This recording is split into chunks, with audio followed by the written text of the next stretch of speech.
Computerized Start is brought to you by my awesome patrons on Patreon, and by your tips and memberships on Ko-fi. These and other channel supporters make my live streams possible. You too can become a channel supporter with tiers starting at just $1.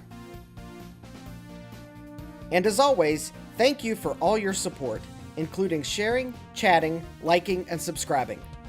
Now roll that famous logo animation!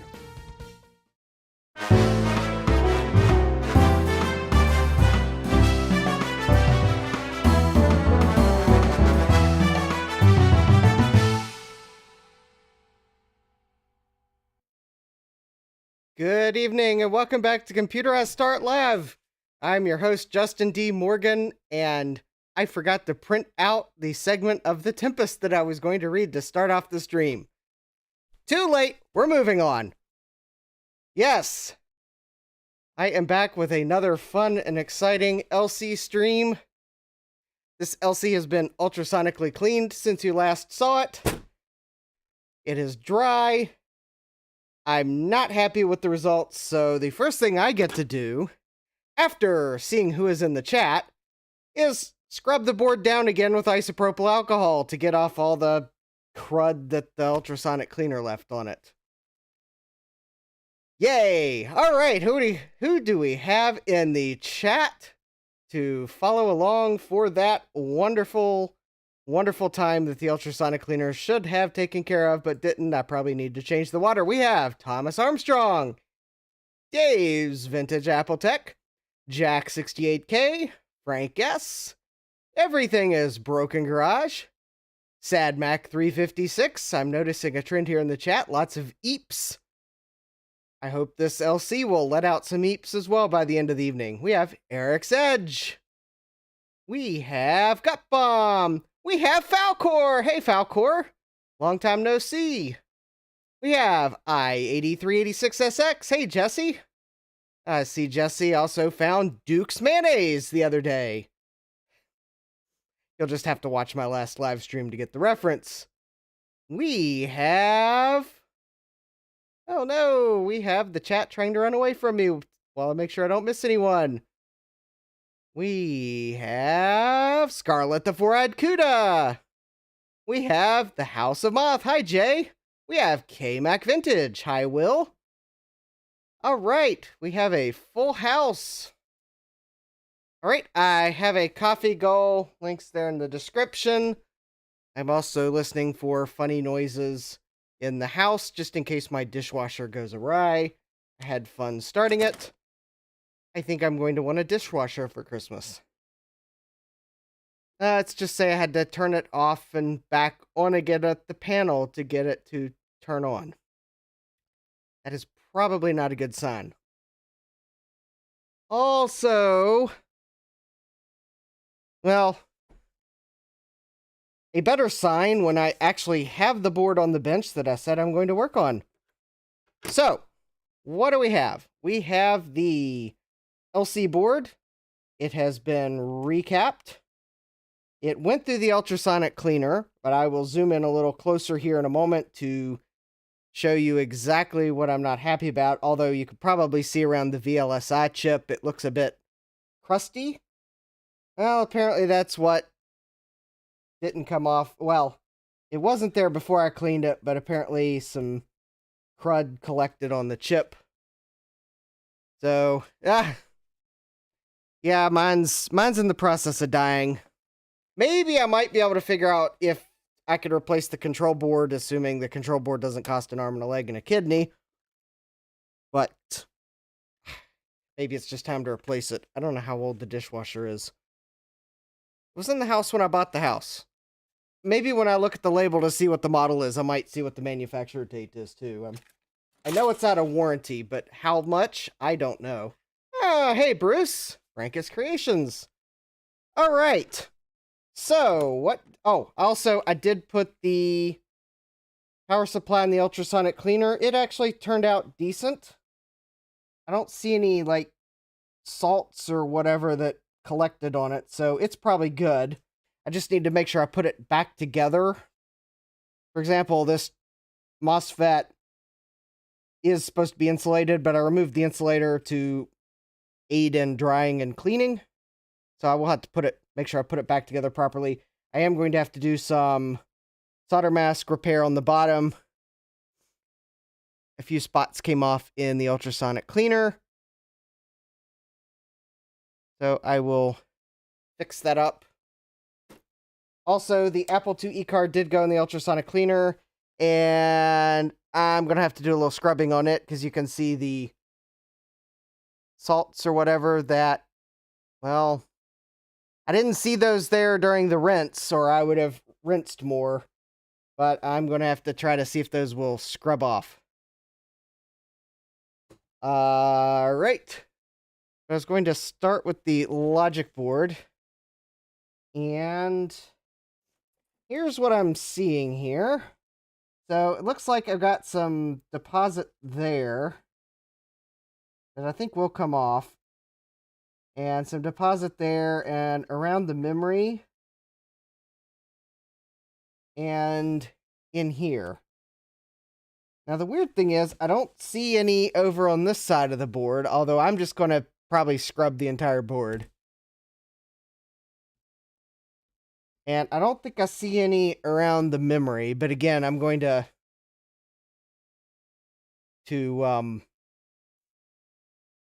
well, I'll scrub it. But anyways, yep, scrub off the scunge or grunge or munge or whatever that is. I'm sure Bruce will correct me in the chat. I mean, it kind of looks like a salt. I think I need to replace the fluid in my ultrasonic cleaner. But anyways, I'm going to scrub it off because the problem that we left off with was no sound out of the sound chip, and, well, I don't want that, whatever that is, to make the problem worse. And I also don't want to go through a whole bunch of rework to find out that whatever that is the problem now.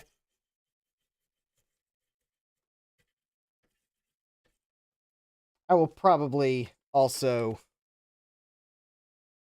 Oh, I've got some contact cleaner I will put into the ports and sockets, just to make sure whatever this is isn't a problem in parts I can't see. So, anyways, I'm going to go ahead and scrub this so I can let it evaporate. And I'll get that spot on the Apple IIe card so it can evaporate. Then I'm going to get the few spots of UV solder mask so I can let that cure.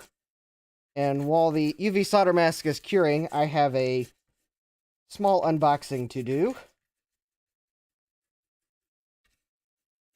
So, did I get...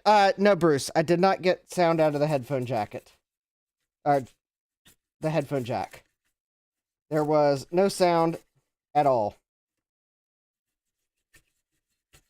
Which led me to believe the problem is either I have a capacitor that's actually not soldered on both sides, although I sure thought I'd carefully checked for that, but, well, fresh set of eyes. Could be the sound chip. Although the interesting thing is I had caught this machine just as it started to leak, so I'm hoping I caught it before the electrolyte caused damage, but there could be a really tiny trace break. Now, it wouldn't be the first time this month I've discovered it was a really tiny trace break. And that would be funny because that 2CI logic board that Garth sent me had a really tiny trace break on one of the capacitor pads in the audio circuit, and that was affecting the front audio. That would be ironic if this board has a similar problem.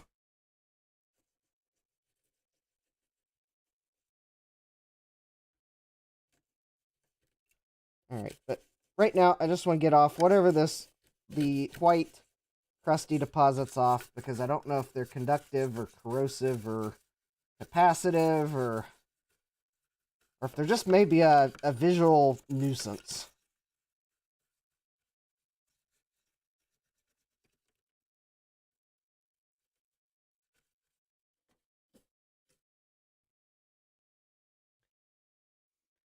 Also, hopefully, maybe the person that sent me the item might join before I open it, but...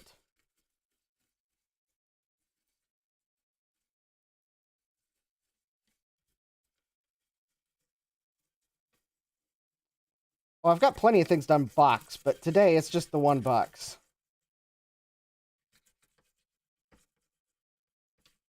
I haven't opened my latest eBay conquests. At the moment, they're just conquests. I don't know if they're regrets or not. I have to say the bottom of the board looks interesting. It looks... the solder mask looks mottled.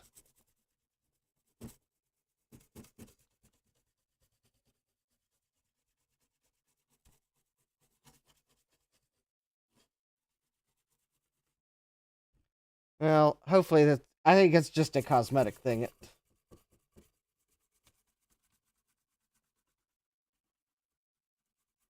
I will scrub the bottom just to make sure. You know, quite honestly, it's quite possible it was modeled before. Alright. Yeah, the writing on the crystals is disappearing. It's kind of an unavoidable side effect with those particular... the printing on that particular style crystal, and the ultrasonic process... the ultrasonic cleaner removed them.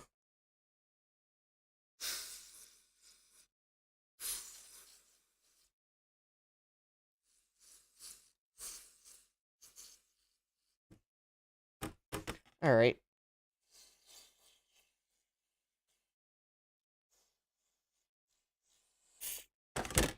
Figure I might as well just go for the contact cleaner too, and even get the battery contacts. I need to get some of those... I want to get some of those battery boards that Silicon Insider makes. Lets you put a CR2032 in the battery holder. Alright. So I'm going to let all of this evaporate. Ooh. A couple little metal pieces on my silicon mat here. Let me very carefully remove them. I wonder if they were on the board. Although if they were on the board, I'm not sure how they survived the ultrasonic cleaner, but well, stranger things have happened. No. Ryan, I would like some of the ones that Ron makes too, but I would like some of the ones that Silicon Insider makes. Because sometimes I would like to just put a battery in the existing battery holder, and especially in Macs, that it's not too hard to take the cover off. There are some, though, I'd like Ron's board for. Sometimes I don't want you to know I have a different battery in the Mac. Sometimes I don't care. I'm sneaky like that.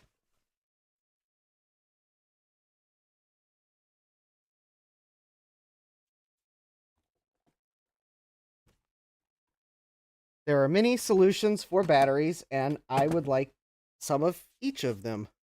Because for different solutions, for different use cases, you need a different solution. So, yeah. I like Ron's, and I like Silicon Insiders, and I like some of the others, too.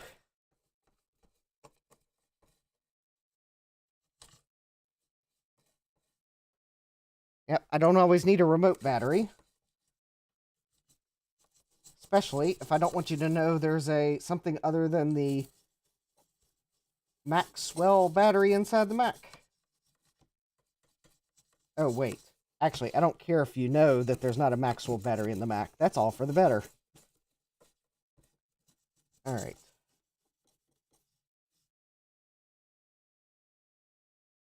All right, so this 2E card actually, it did work when I tested it, but I put it through the ultrasonic cleaner because its caps also had just started leaking very recently. In fact, all the capacitors were wet with electrolyte when I caught them on Tuesdays, or when I opened the inspected the machine Tuesday. So yeah, go figure.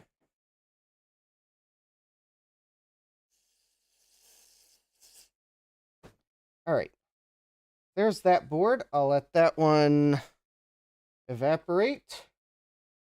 I am fully expecting to possibly have to go back and take a second pass at some of those deposits.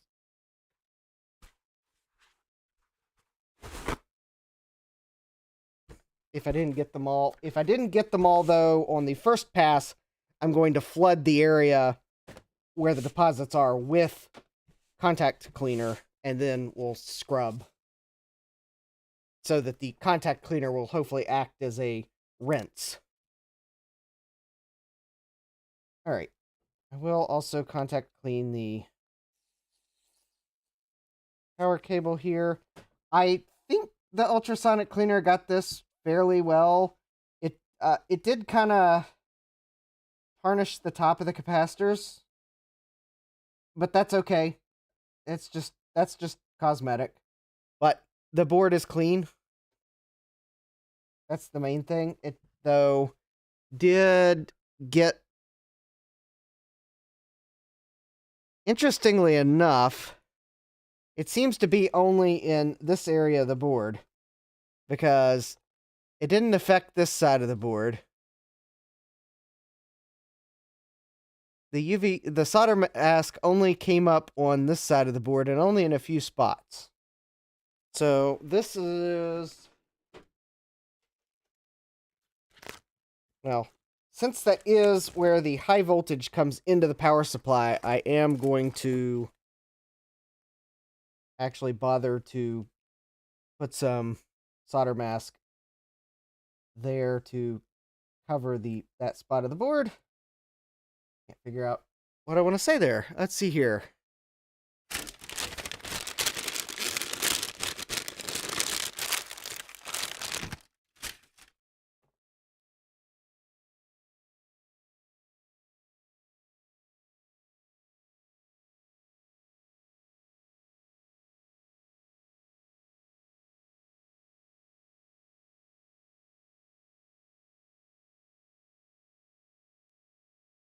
If this was the low voltage side, I probably would have just put some solder over it and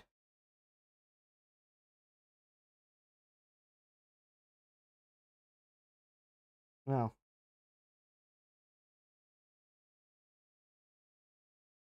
might have just soldered it and been done with it because I'm not really, there should be enough of a gap in the case of the power supply that this PCB should not touch the metal outside case, but since this is the AC side of the power supply, the AC and high voltage side, I definitely don't want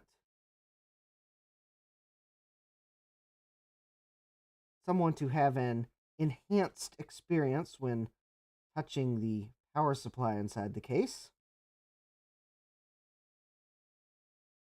Because that someone could be me.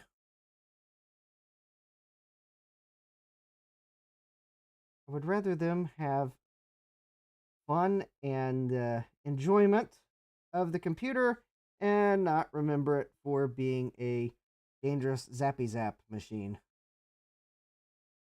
After all, I want the EEPs to come out, not the Sosumis.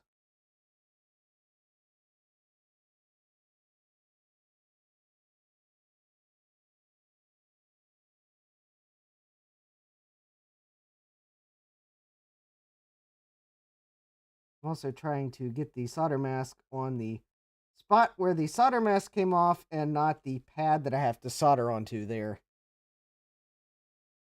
see here. I think that's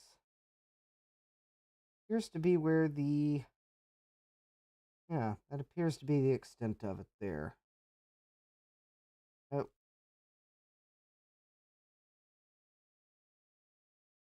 All right.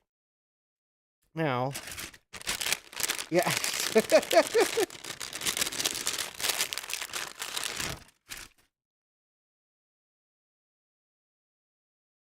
All right.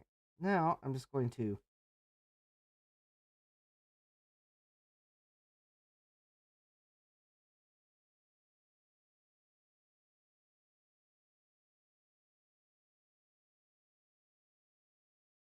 There we go. That solder pad is clean. Now, let me go get the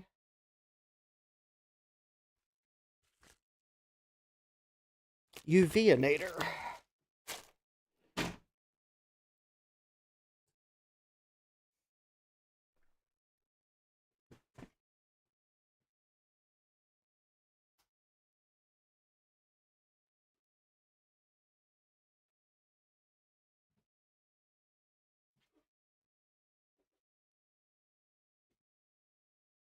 And because I was probably feeling silly when I was looking through my sticker collection to figure out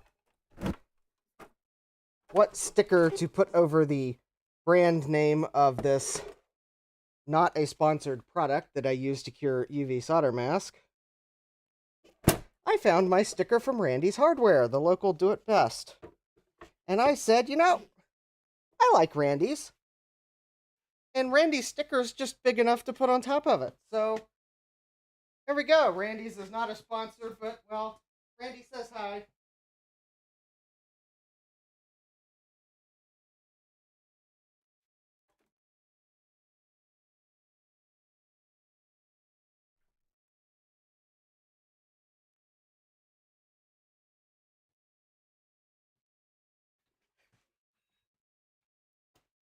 All right.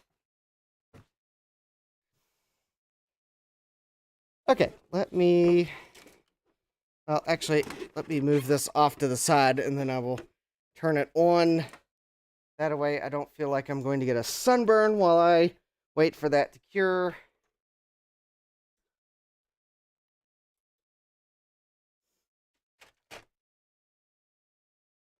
All right. While we wait for that to cure, yeah.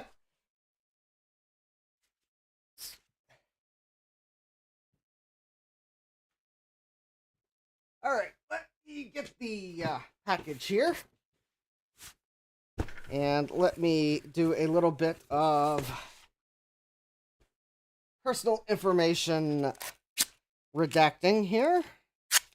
Let's see here.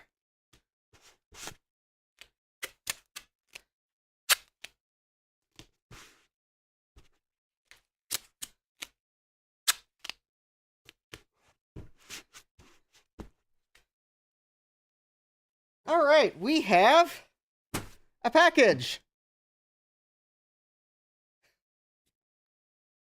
Yeah, don't forget to like the stream. With love from Squawkers.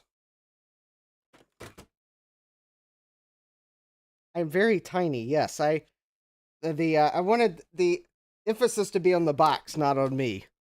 Yes, this is totally not suspect, and Squawkers didn't pay me to say that. What could be in the box? What could be in the box indeed? Although, as you could probably figure, this came from Garth.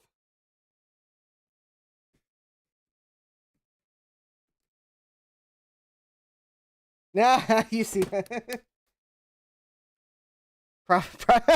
Eric says probably contains bees. Oh, okay. Ryan of Everything is Broken Garage says probably contains bees. Everyone thinks it contains bees. I mean, after all, when I saw the postal carrier deliver this box, I mean, something made him drop it on the porch and run.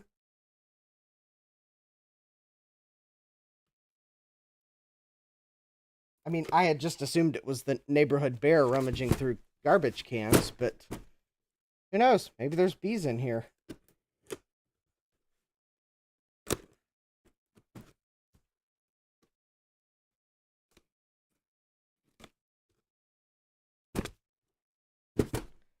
Oh, hey, Jeremy.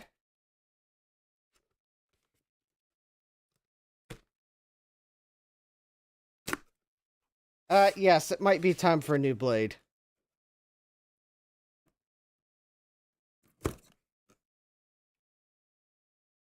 It might very well be time for a new blade on that. Jesse says, or snakes. Gutbomb says, I hope it's a disgusting floppy drive. Well, let's see here. It looks like there's one, two. It looks like there are 2 items in here. 2 little items.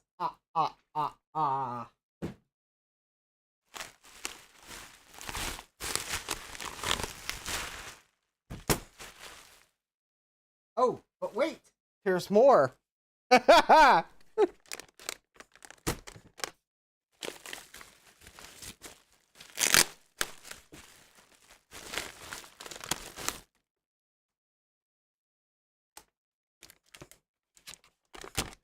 I believe I have, well, 2 floppy drives. Alright, so the first one is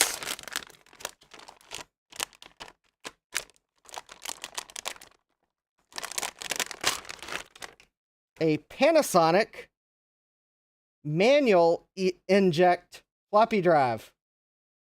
Excellent. Oh, it looks clean too. Awesome. That'll be good for spare parts.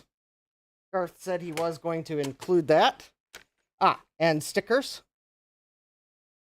Of course. Yep, the burb sticker. And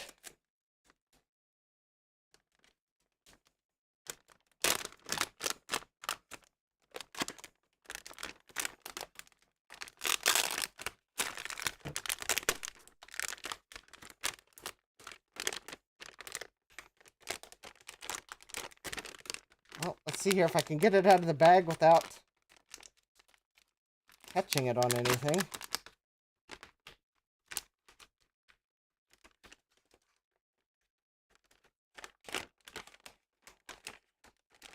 And I have a auto inject floppy drive for the 2CI. So thank you, Garth. Ooh. All right, it has been cleaned and lubricated and ready to go. All right, so next time I have the 2CI out, well, I will put this floppy drive in. All right. Bye, Frank. We'll see you next time. Yeah. Oh, yeah. All right, so two floppy drives, and in exchange, I sent Garth the old one for the 2CI. So we'll get to look forward to Garth refurbishing that floppy drive. I know he is up to the challenge. And believe me, it'll be a challenge. I tried refurbishing it firsthand. But yeah, all right. In fact, could almost put this in the 2CI, but I think the UV cure solder mask will be done in a minute, so we'll, all right. So thank you again, Garth. All right, let's take a look at the board here.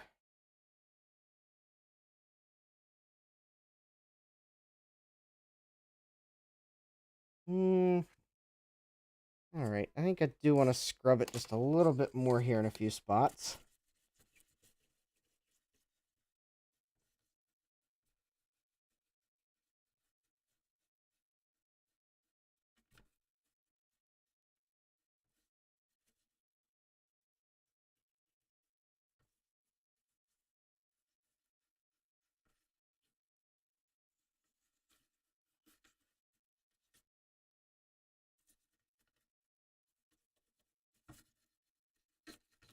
The tops of the RAM chips kind of look a bit grubby still.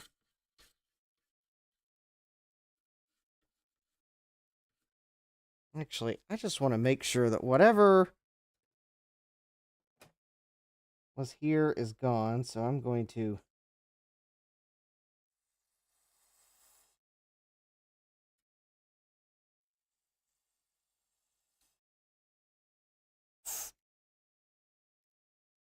Let me move the freshly lubricated floppy drive there because...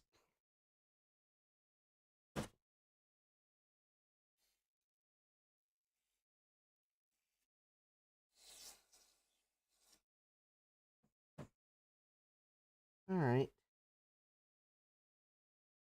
Okay, well, I think that'll probably be fine when that dries. Alright, let's check the 2E card. Did I get whatever was...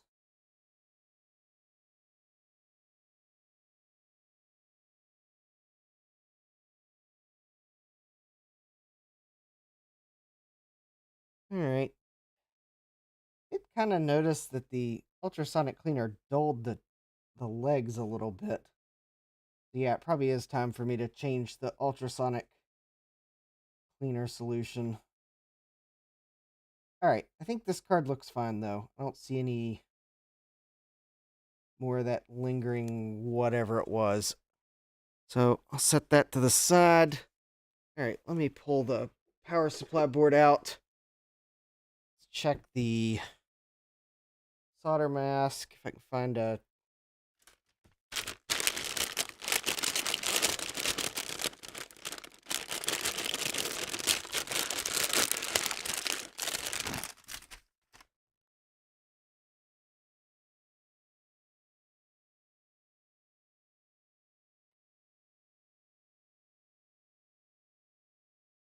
I am going to...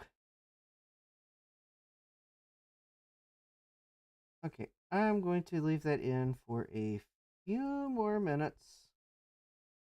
It does look like it, while it has mostly cured, it is not completely cured.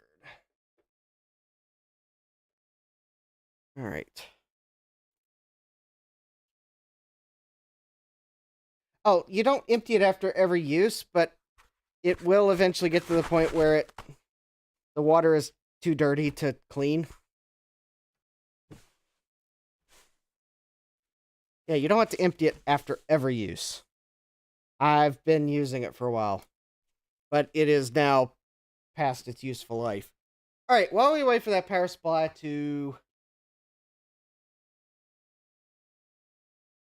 clear, I'll go grab the parts for the... I want to do that. Yeah, let me go grab the parts for the floppy drive for the 2CI, and we'll go ahead and put the bracket, put that in the bracket, and put it... We'll just go ahead and put it in the 2CI for safekeeping.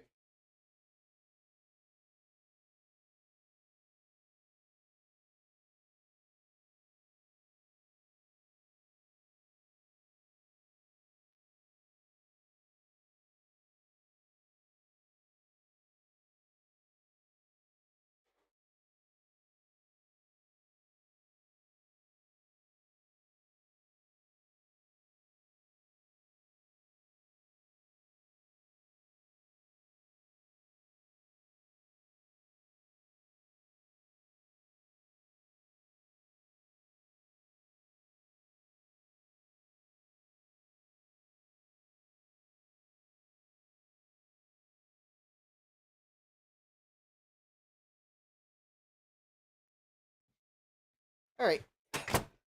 I'll at least put the...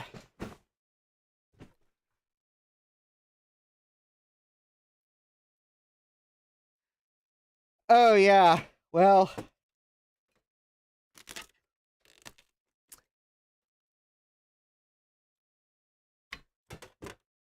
Oh, you weren't... Yeah. Yeah, you could usually get away with multiple cleanings. I top mine off if the water gets low. And then I think when the water's dirty or it starts transferring dirt two things when you clean them, that's the point where I realize it's time to change the solution. If I had caught that last night when I cleaned it, assuming that it wasn't too late at night when I caught it, I would have probably drained the ultrasonic cleaner. Well, okay. Well, I would have, in an ideal world, I would have drained the ultrasonic cleaner and refilled it, and then run the boards through again. Actually, I probably, if I'd thought about it, could have used the small ultrasonic cleaner that at some point I'm going to sell. However, there is one of the private water systems in the county is currently having major issues, and I suspect there is no distilled water available at any of the local grocery stores. So I don't have enough distilled water on hand to refill my big ultrasonic cleaner. And while I'm pretty sure I could probably find a grocery store in Charlottesville that has distilled water still, because I don't think there are so many customers of that private water company that Charlottesville would be out of distilled water. I would say all of the grocery stores and the Walmart in this county probably are out of distilled water, because the water company is having water pressure problems and they are under a boil water advisory. So, but that is one of the, I guess, private water companies. There are also people in that subdivision that actually have no water pressure at all. So I will, at the moment, leave distilled water in our county to let them buy it. I don't need to refill my ultrasonic cleaner that badly. I'll just wait till after Thanksgiving, because quite honestly, I probably won't ultrasonically clean anything next week. Or if I really get desperate, I'll go to Charlottesville and buy distilled water.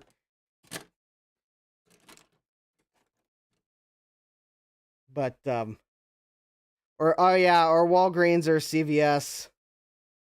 Okay, there is a CVS in our county, but they probably sold the water. Yeah, I could go to a CVS or Walgreens in probably Albemarle County.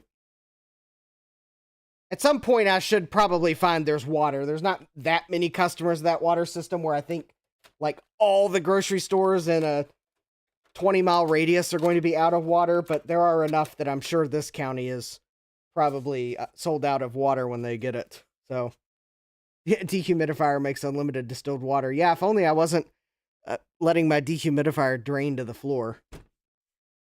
All right, well, got the floppy drive in. My UV curing station is still curing. Let's, I'll pull the 2CI over here, and I'll just put the floppy drive in it, and we'll eject this put it up for shipping.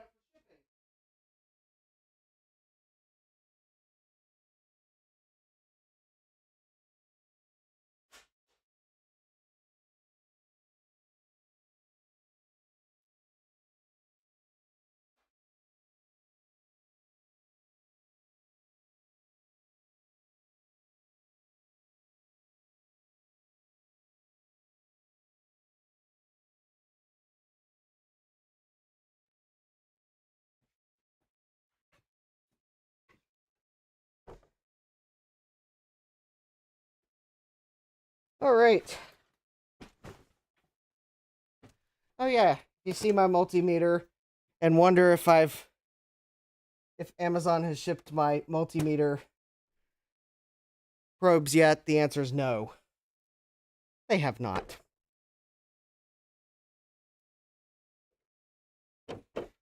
I suspect that when I placed my order, they thought they had stock, but when they went to go pick my order, they probably realized they did not actually have any stock of those multimeter probes, because they said they had only 2 left when I placed the order.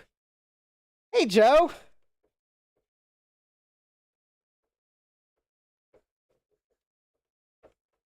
Joe, I missed your um bi-weekly late chiding today. I think I was started a minute or two late too, so you can still let me know I was late.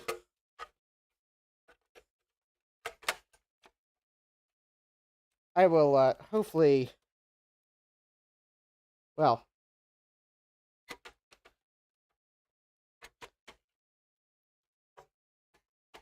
hopefully, like really soon now, find the box that I need for the item I need to put in a box to give you a shipping weight. It is quite possible that I now have 2 candidate boxes sitting in my foyer. One of them might actually be a large enough box to give me a good safety margin around the item. And it looks like it might have arrived in decent enough shape that I don't have to worry about risking damage by reusing the box. Alright, also, I find the way that the 2CI retains the floppy drive a little bit fiddly, but there we go. And for those of you that saw that I have a battery in this 2CI, it is a new battery, not an old battery. And I will remove it once I am done getting this machine working to factory specs, and I don't need to don't as much mind resetting the system settings every time when I use it. That is more for my sanity. I do know it's there. Alright, let me see if I can find the power supply adapter that I moved because I sort of cleaned my workbench. We'll get back to the LC momentarily. That solder mask should be cured by now, but I figured we would at least make sure that the floppy drive card sent me acts like it's working. If I can find the power adapter.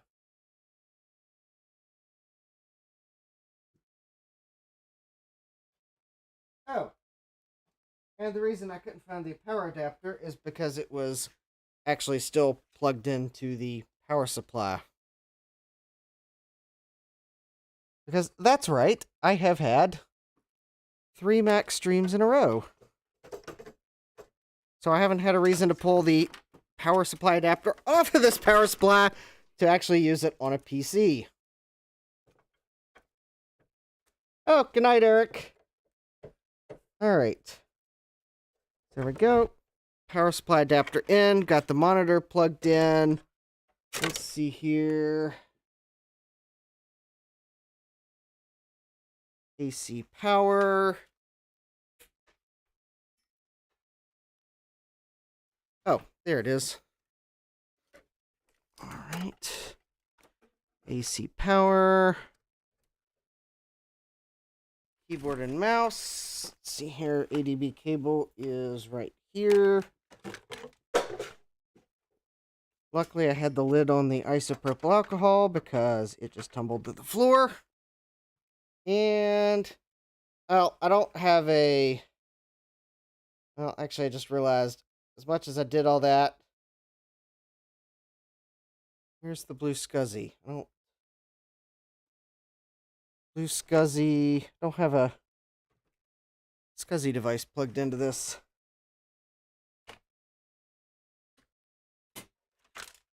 Alright, well, let's at least see if it ejects, then I'll deal with the...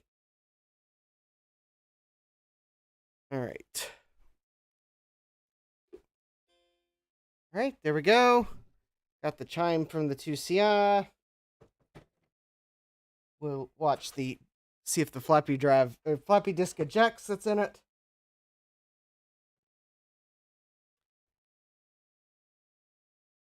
Oh yeah, that's right. I probably should have pulled RAM, so we didn't have to sit through the RAM test. This RAM test is powered by the fact that Justin doesn't want to put a modified ROM into this computer because the school system didn't modify the ROM back in the 90s. Oh, hey, Kebs with Retro, welcome!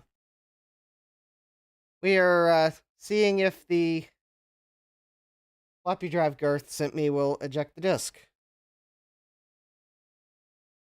course, it might boot from it. He might have put a boot disk in here.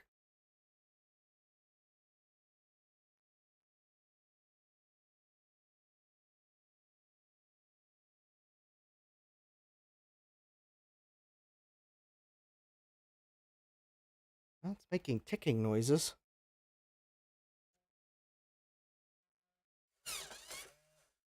No, it is not a boot disk. Oh, but I might have a boot. I don't know if I got a boot disk. All right, let's turn that off and put a blue SCSI in. Turn it back on, and then I'll format a disk. There we go. That's a good plan. That'll be the way we test it to see if it works.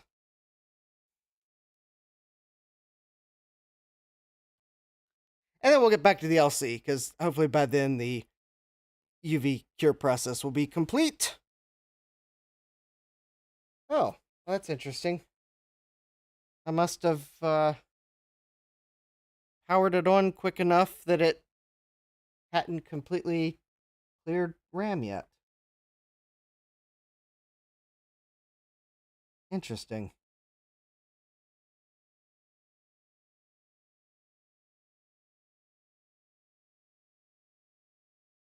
I mean, I knew that was possible. It just usually never happens to me. All right, we'll put this floppy disk in that Garth shipped in the drive.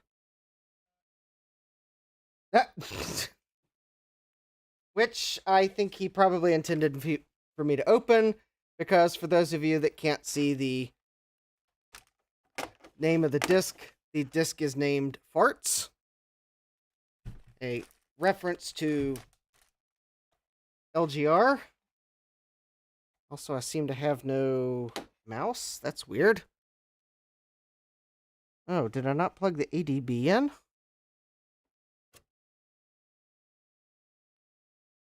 Interesting. Huh. Well, then what did I plug in? That is weird. So I plugged the keyboard in. I hit the... Oh. Oh, there we go. I very carefully plugged the mouse back in, which I had or the cable back in, which apparently I somehow dislodged. Oh, thank you, Garth. He's put some Jared and Homer 2.1 on the disc, so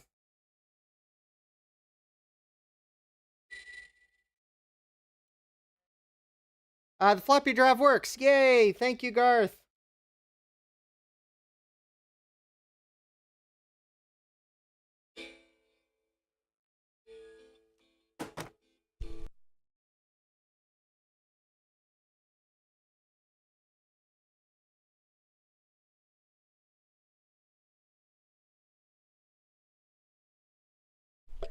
Yes, I very quickly muted because I have no idea if that song is copyrighted. But the floppy drive works! Yay!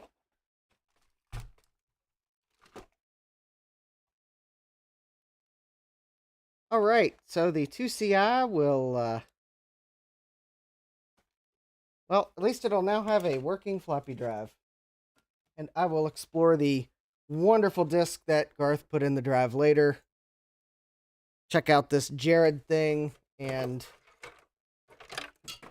whatever that other thing was off stream, because I have no idea if that music is in Content ID system or not.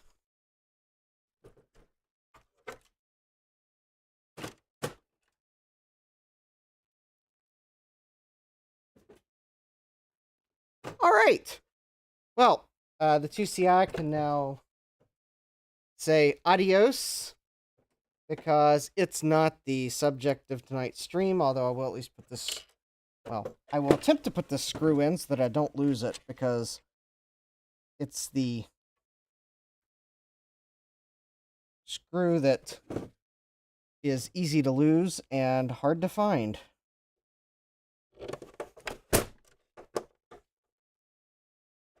It might be the screw that's the most overpriced screw on eBay because I've seen this one screw go for like $20 plus shipping. Yeah. There's highway robbery and then there's eBay robbery. All right. Let me just set this to the side somewhere and we'll get back to the LC.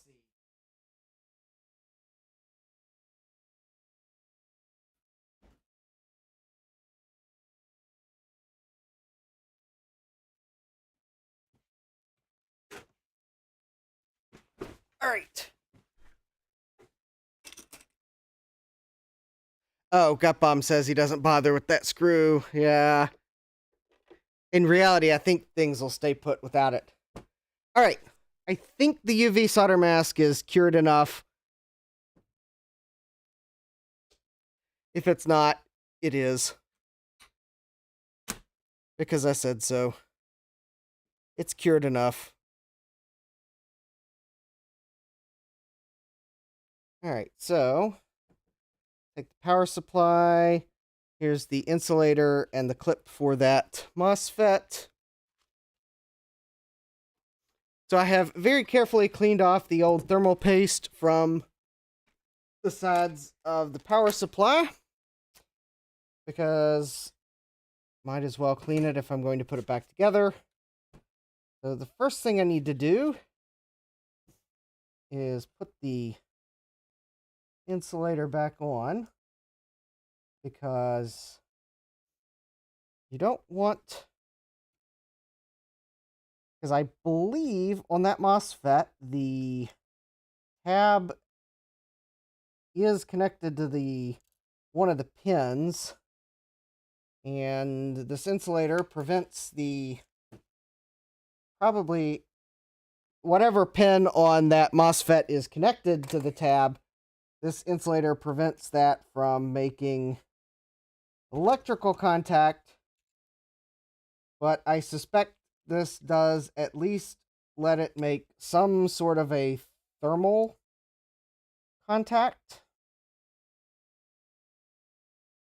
I mean, granted, it's not like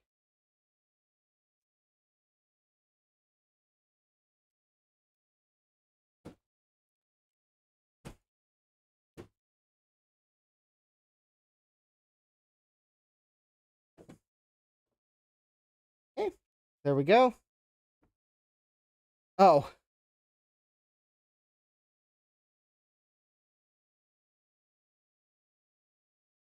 Okay, there we go. Oh, yeah, well, I was referring to that screw goes on eBay for a single one of them goes for like $20. Although I think it's, I mean, I think if you know what kind of screw it is, you can go to the hardware store and find it. But for the people that absolutely have to have the original Apple provided screw in their 2CI, well, I've seen them go for $20 plus shipping on eBay. Place where I buy things I later regret.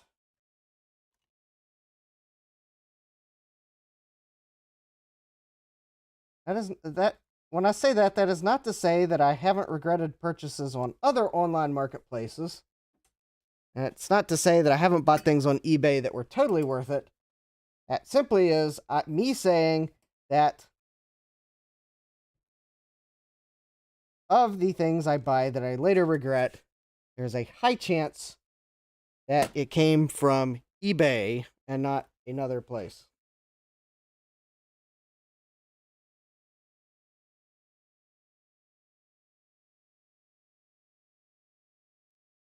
All right.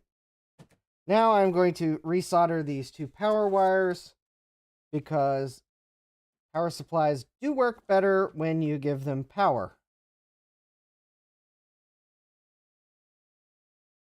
And then I will apply some new thermal paste. And no, I haven't had a chance to do what I was joking about doing last time. Next time I applied thermal paste, so you'll just have to wait for a scripted video when I will actually manage to go get some pasty substance to put on something other than a device with thermal paste.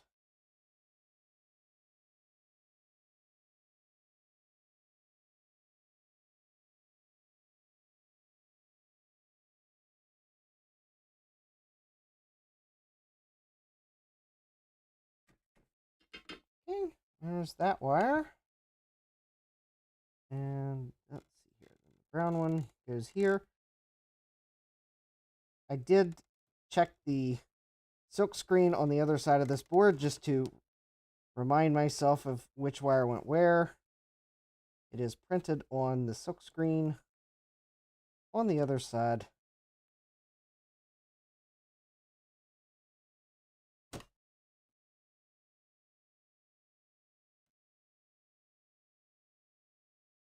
Okay.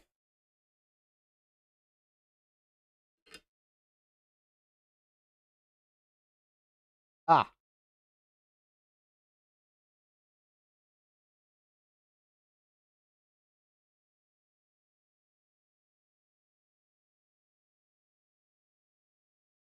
Right.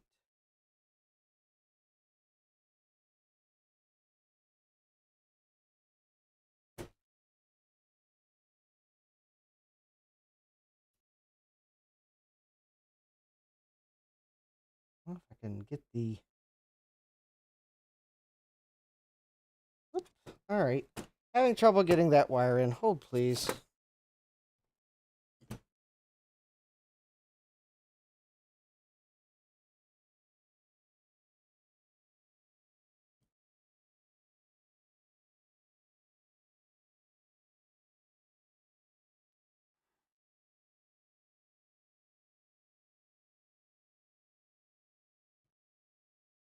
Actually, let me do this. All right. Let me desolder this other wire. And let me try again. I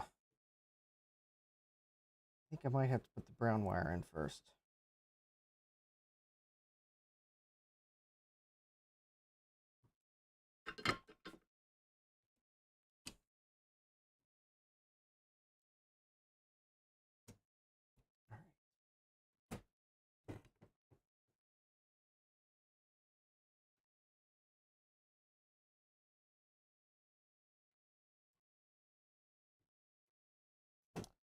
Oh, all right.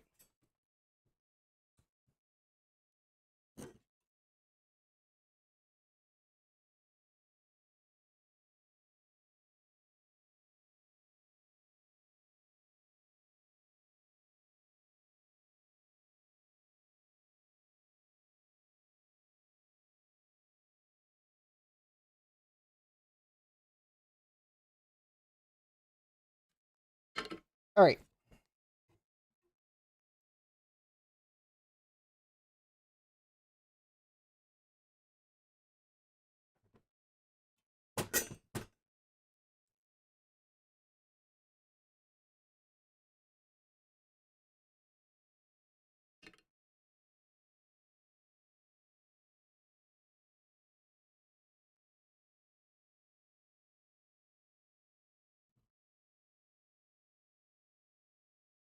Okay, I'm presuming that's a good sign that the dishwasher is still running.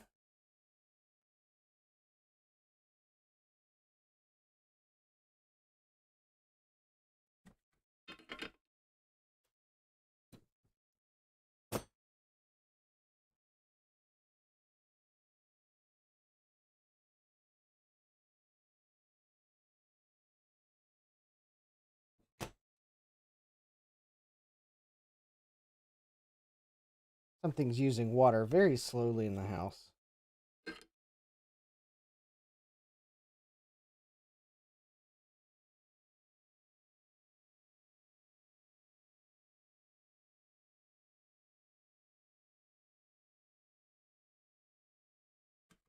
Right. And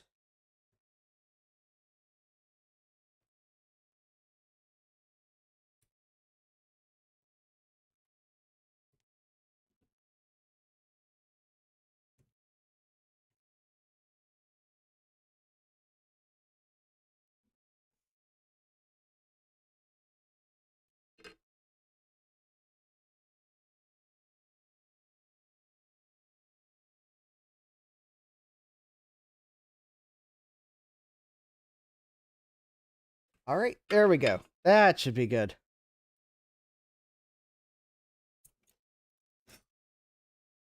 Got the power cables back in. Now,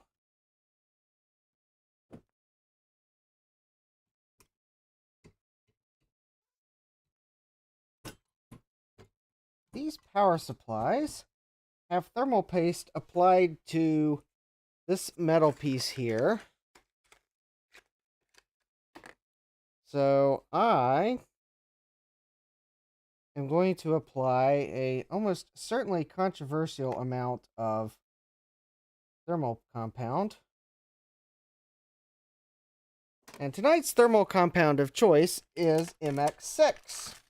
And I don't care if any of y'all think that MX6 is overkill. It's what I have on hand.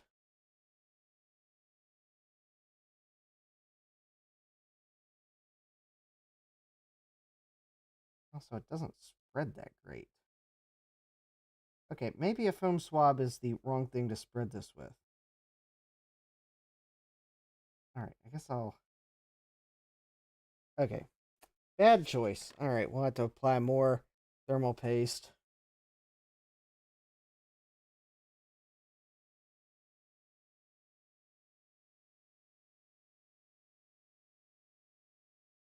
I think I like MX5 better, but I think if MX5 is the one I'm thinking it is, it got discontinued.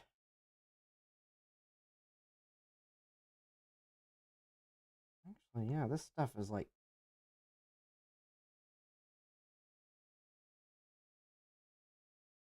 Okay, I know this is a fairly new tube of thermal compound, but...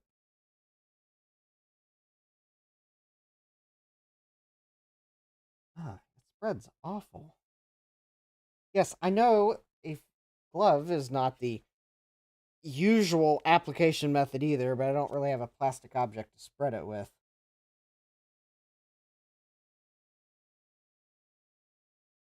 Also, I think I need to order a new tube. Even though this is a relatively new tube. I think.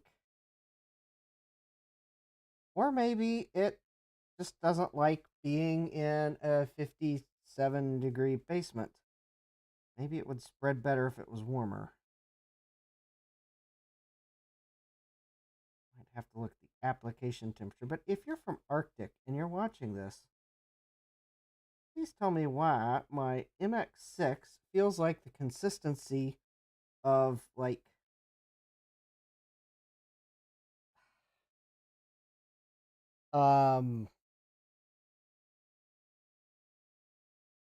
Play-Doh? That was my first thought. Alright. Alright, something, I liked your MX5 better. I'll probably just order another tube of MX4, honestly. I don't think I'm going to buy another tube of MX6. I know it's supposed to be the new, like, I think, non-conductive ceramic technology, or maybe it's not ceramic. I don't know.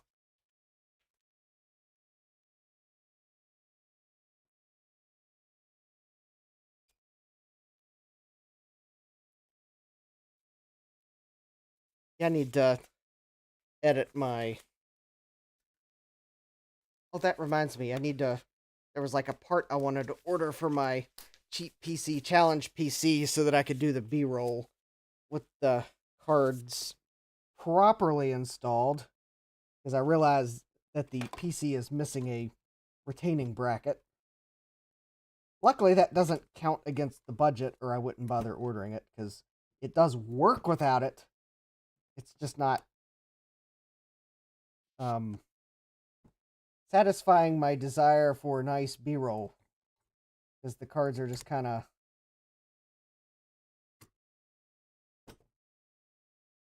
well,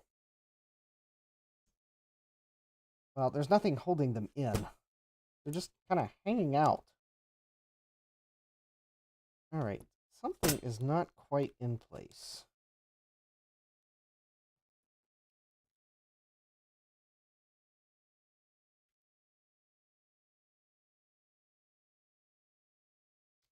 All right, trying to figure out what is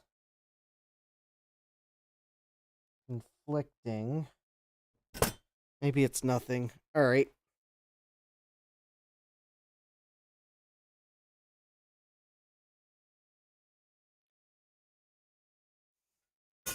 All right. Here.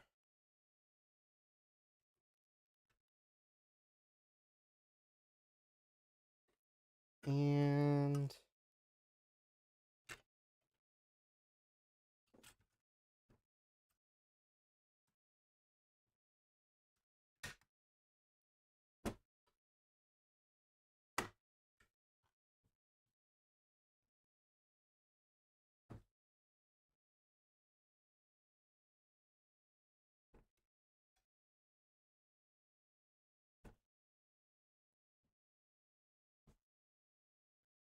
oh. All right.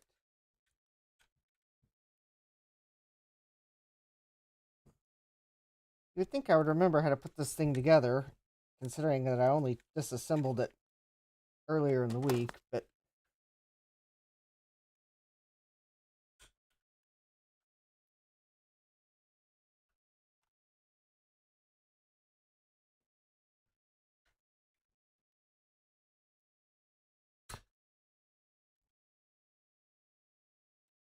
there we go. There is a specific way these parts like to line up in the case, and if they're not lined up correctly, they don't fit well. And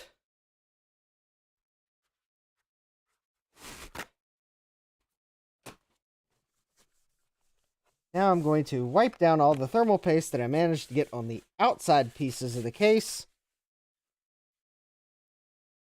while putting it back together.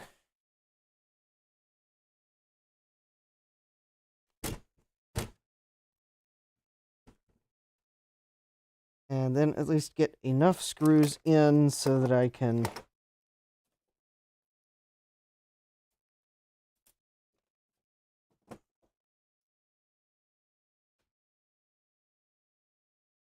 know that it's not going to come apart.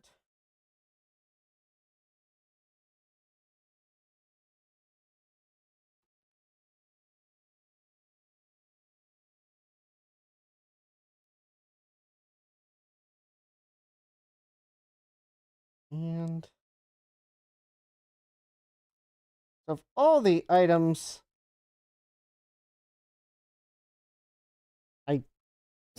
I believe the power supply is probably the least likely to be the problem with the sound.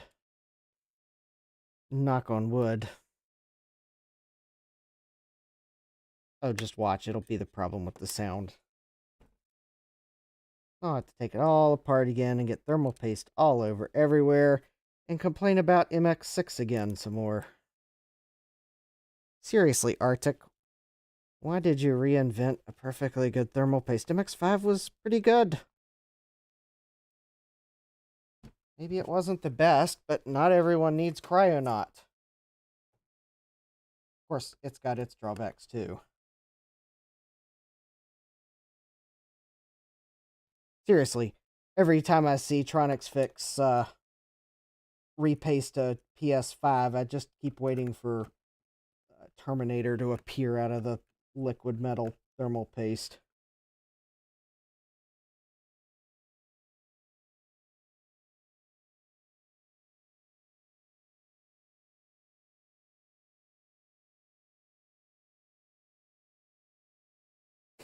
All right, there we go.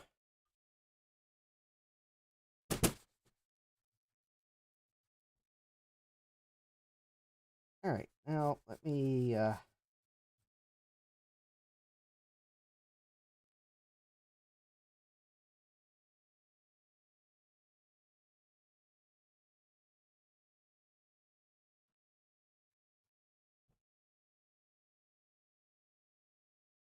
right. So the thermal paste, ideally I think I would have stopped about there on the metal piece, and that would have probably been enough.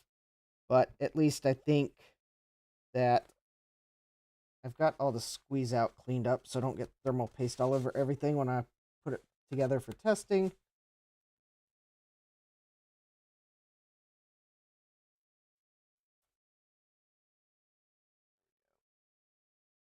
Now I think I got the squeeze out. All right.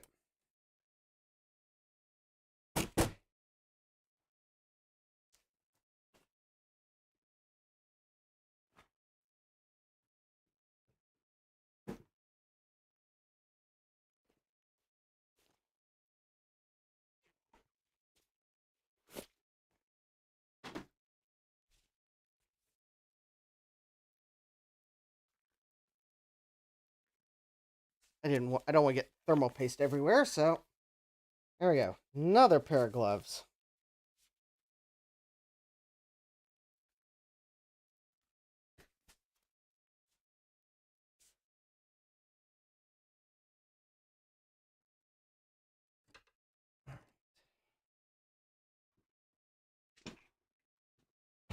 Great. Let me get the LC case bottom.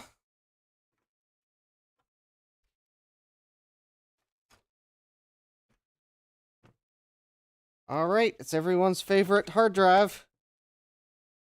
The Connor E370. Oh, wait, no, that's not the model number.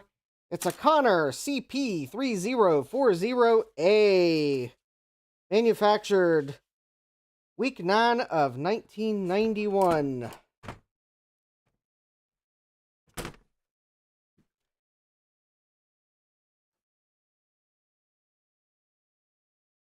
That's an interesting week of 1991.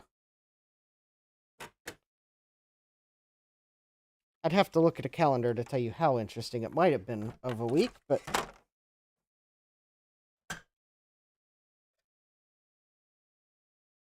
all right. Okay, I think I can skip the Apple IIe card for this immediate moment.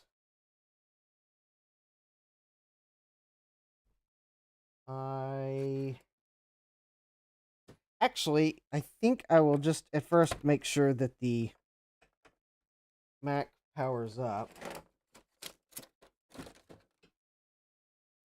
And then I'll bother.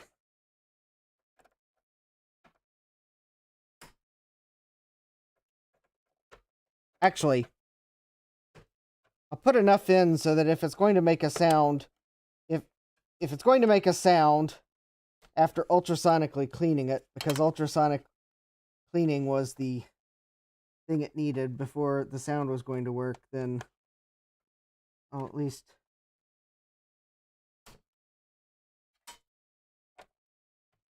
make sure that it will chime. Week 9 of 1991. I'm pretty sure that would have been in February.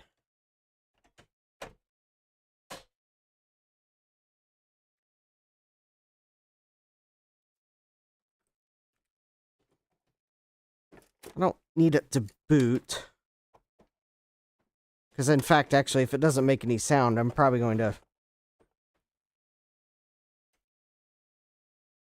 turn it off and troubleshoot some more.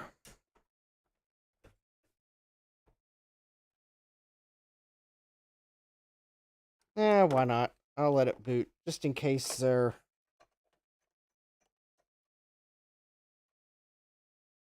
No, I won't. Keep changing my mind. Whatever. Okay. 3, 2, 1.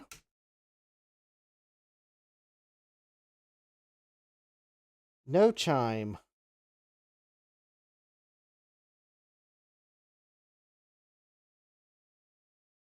Okay, I do have video, though.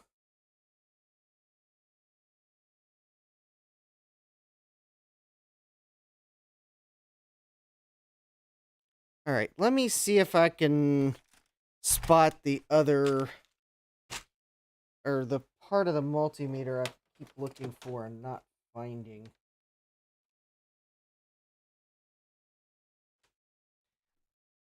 Or actually, no. Let me do it this way. I know it will drive everyone. Well, no, it'll drive me bonkers. Let me check voltages here. The problem isn't that I can't check things with the multimeter. It's just that I can't find the red probe, so I've got the clip lead in it, so which makes it harder to read things.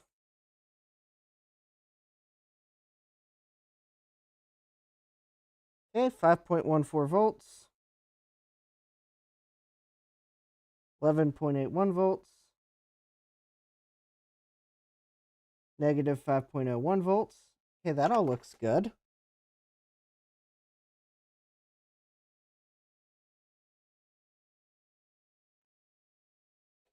Oh.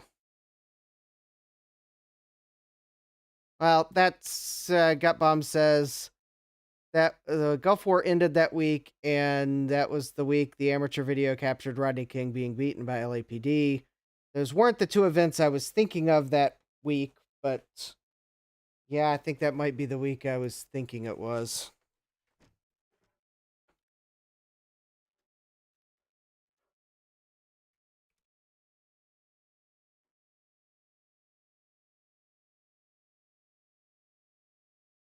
Yeah, that's exactly which week I thought it was.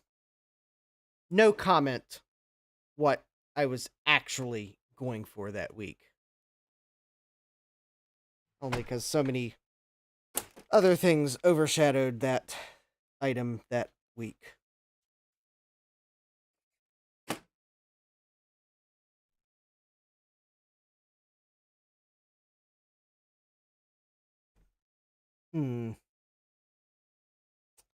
All right. Okay, let me check some other voltages here. I don't know what the voltages should be, but all right, I can at least sanity check. Oh, hey Madison. All right, you tuned in to. I want to check and see if I have any voltages over here in the audio section. I don't know what these caps should be at, but all right. So C8 is at 2.17 volts. That might actually be correct. C9 is at 5.21 volts. Okay, that's probably correct. C7 is at 5 volts. C6 is at 2.1 volts. I mean, I'm expecting some of these caps are going to be weird voltages because it's the audio circuit. I think that C111 is at like 7.7 volts. C5 is at 4 volts. I'm just mainly I'm double checking that none of these are like 0 volts because that might indicate that the lead's not soldered. C4 is at 4 volts. C1 is at 4 volts. C3 is at 4 volts. C105 is at 8.1 volts. C100 is at... Okay, that's interesting.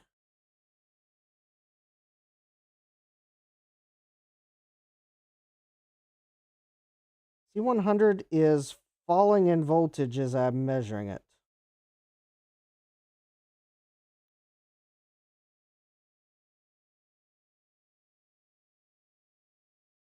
C108 is at like 11.1 volts.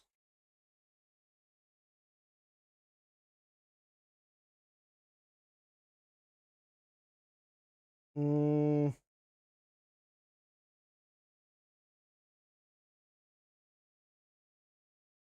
on. Yes, I just saw something that was worthy of just turning the machine off. All right, microscope time. I don't think this has anything to do with the audio problem, but it might. I mean, correlation doesn't always mean causation. But I do see a problem.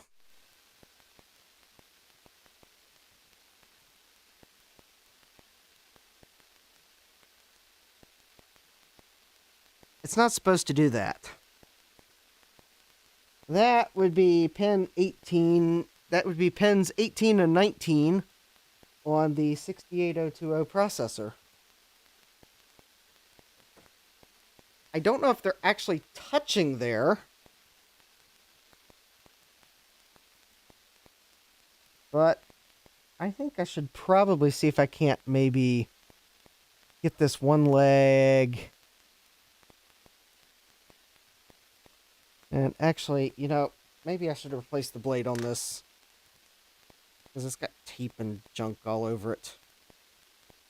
Alright. Alright, hold please while I find that piece of cardboard that Garth put on top of the floppy drive to protect the heads. I'm going to use it to protect myself from the razor that will be in the trash can. The razor blade that will be in the trash can.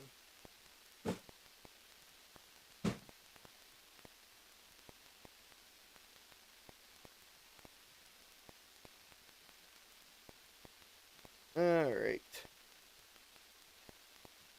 I don't want to just put the razor blade somewhere else. I want to put it in the trash can, confirmed in, and in a safe way that I don't injure myself. But first, that means I got to figure out what in the world I did with the piece of cardboard. It should all be touching. Yeah, I don't think so. Okay, barring that, because I've obviously done something fun with the piece of cardboard. Oh, here we go. Here's a something else that needs to go in the trash can.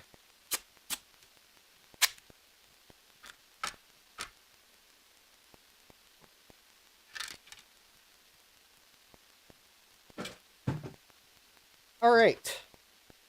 Now, I'll get a new blade for it. Yeah, I realized I had a piece of a computer that I scrapped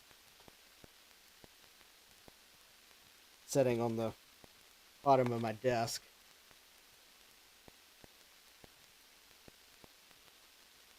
Yeah, it was a computer that... someone's old computer that I'd been given. It was not a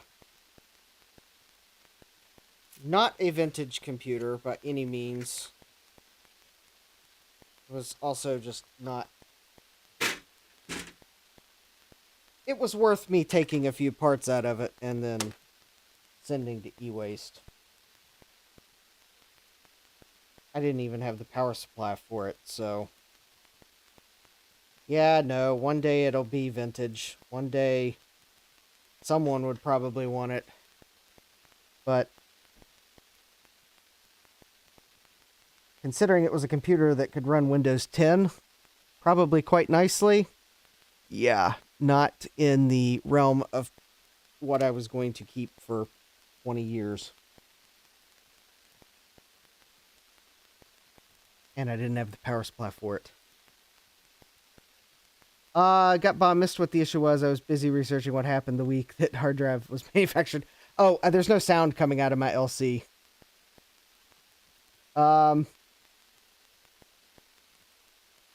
Yeah, it's bent. I don't know what pins 18 and 19 are. There we go, see? It's not bent anymore. I doubt that was causing no sound.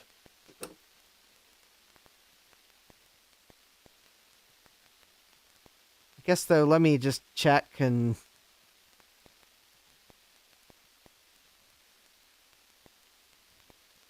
Alright. I know it looks like there's things under that chip, but nothing... I think those are traces running under the chip that you're seeing. I don't see anything that looks like a solder ball or a piece of metal that shouldn't be there. And I don't see any other legs that are touching. Have I checked negative 12 volts? This board doesn't have negative 12 volts.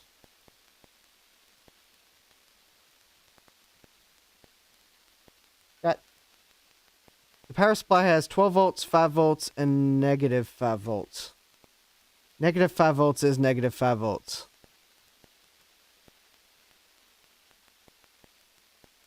Don't know where negative 12 volts is got bombed. There is no negative 12 volts coming out of the power supply. I'll have to look at the schematic. Not to say that there isn't a negative 12 volts rail on this board, but it's not coming out of the power supply, so I will have to figure out which chip is generating it.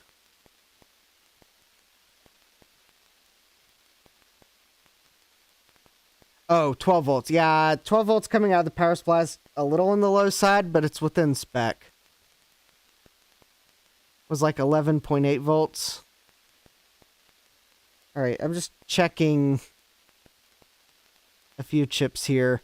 That was what I believe is that is marked as the DFAC, which I believe is the sound chip. This is the egret.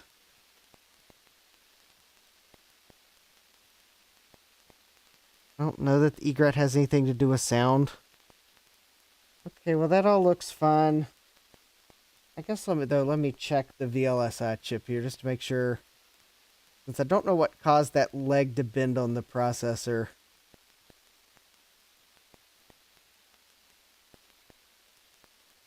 In all reality, since it got to a floppy disk prompt, one of those pins on the processor might have been a no connect.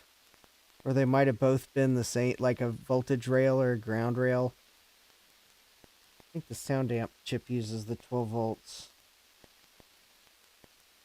Alright, well, I'll pull up the schematic because I'll have to check voltages on some of these chips.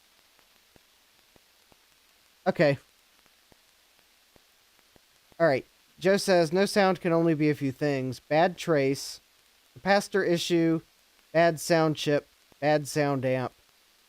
And after all that, possibly a bad transistor or something. Well, let me just double check the transistors on this side of the board, on this part of the board. Fun fact, right there's the transistor that I had to bodge on my other LC board. It looks fine. Not saying it's working, but it looks fine. Okay, some of my solder joints don't look that great, but they're functional. Okay, that one, that looks good. This is the one, or no. Let's see. Yep, that's soldered. Okay. That's the one I had trouble soldering. That's soldered. That's soldered.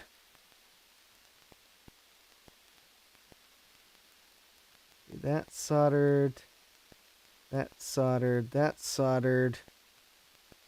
That's soldered. I'm just checking that there's solder joints. It may not be the prettiest solder joints under magnification, but I'm making sure there are solder joints on the capacitors over in this area of the board that I replaced. I'm not going to check the ones by the power supply. I think they're fine. Okay. Let me look for signs of a trace break, although some...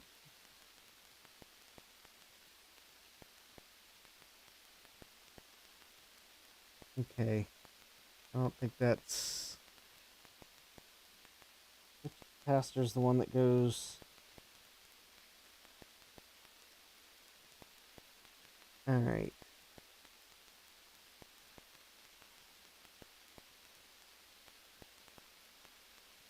Might be helpful to put a the Mac into a mode where it's generating constant audio, then test the audio output path, starting from the DFAC to see where it dies. Oh, so Joe's advocating that I use the oscilloscope. Probably wise. All right, well, I know how to make it make constant audio. I know exactly how to make it make constant audio. It's that silly program Garth gave me. I think it plays constant audio.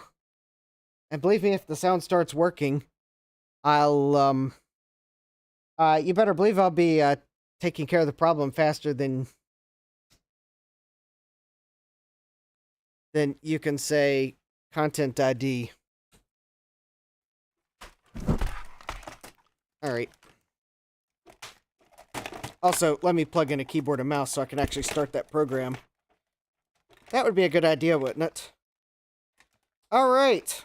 I mean, I think the Jared program just plays constant sound. It certainly seemed like it was one of those annoying programs. Like, the type of program that younger me might have used to annoy someone. Now, older me will use it to annoy YouTube if the audio starts playing. Alright. I guess I could try resetting the PRAM just in case.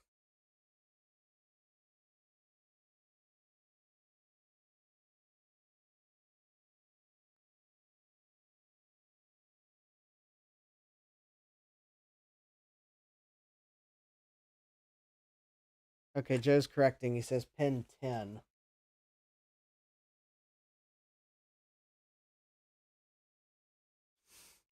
Let's see. Oh. Oh, hey, Tom. Nope, sound doesn't work yet.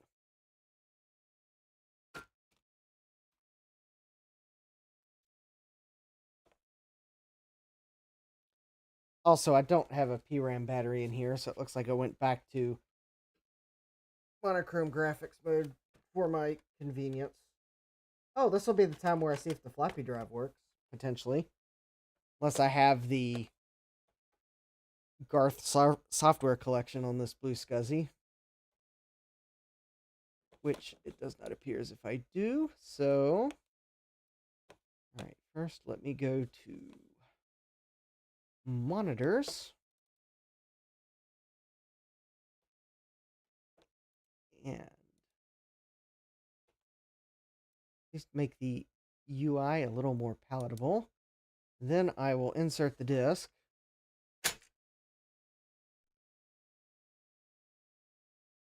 Oh.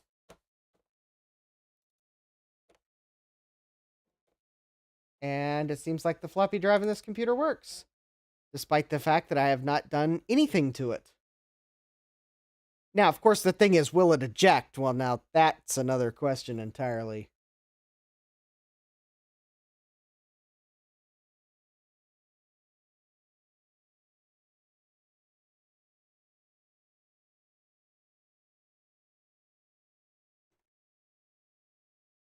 Oh, I just realized. With the LC running, I can't see the oscilloscope screen.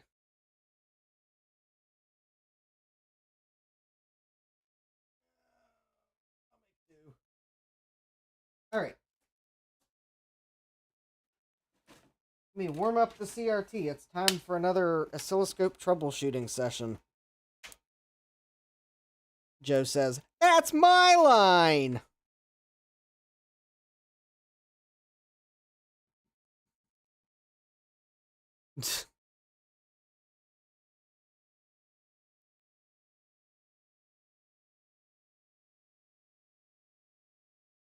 The egret does send a signal into the sound chip. I believe it sends the master audio sample rate clock.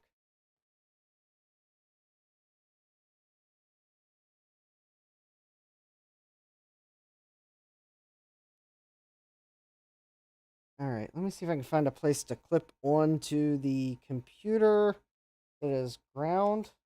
Maybe the... No, that's probably not good.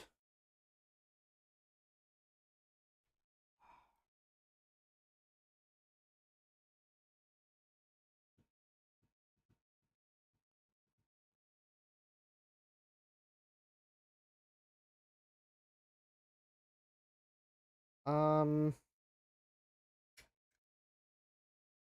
right.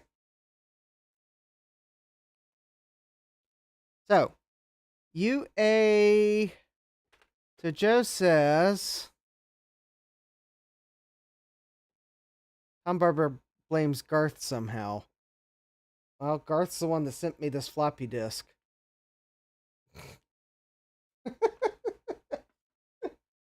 Granted, he sent it as a shipping protector for a floppy drive that I unboxed earlier in the stream, but yeah, Garth's the one that sent me this floppy disk, so you can blame him all you want. Also, it would appear as if my oscilloscope probe is like too short to reach the component. That's annoying.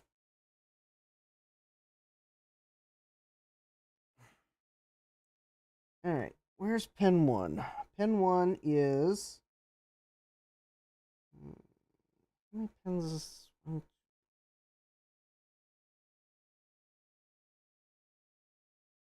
So, let's see here.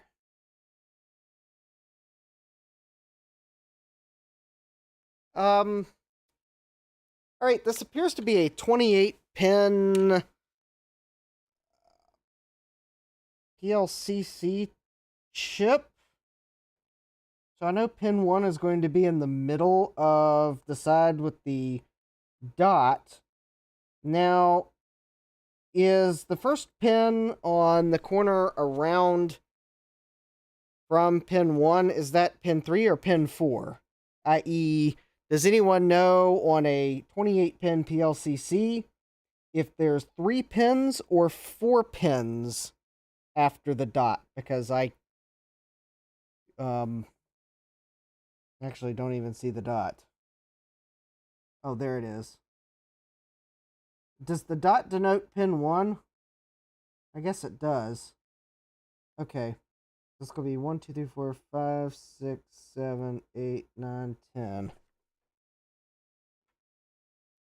Alright.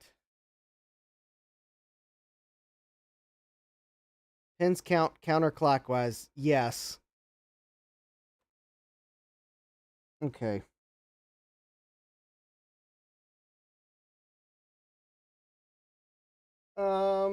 Ooh. Well, that looked like a good sign. I think I might have figured out where the problem is. So I think if that is pin 10 right there,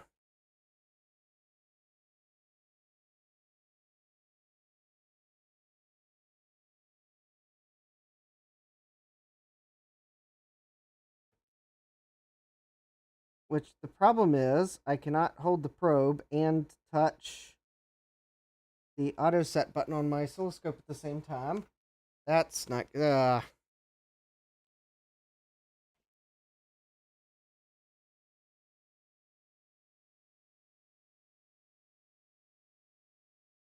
You know, I think maybe this weekend, if I get the chance, I am going to move my oscilloscope.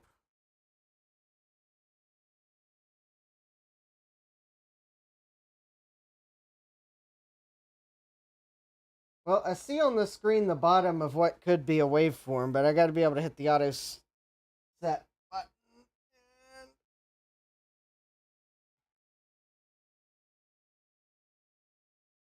No, that wasn't an audio waveform. It was just noise. Okay, so I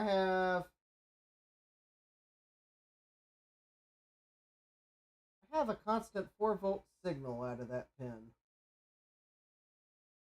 Wait a minute. No, that's not what that is.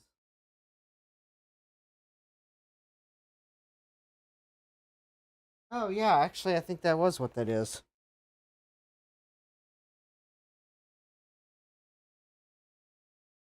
Yeah, I got about 4 volts out of pin 10, if I'm counting pins correctly.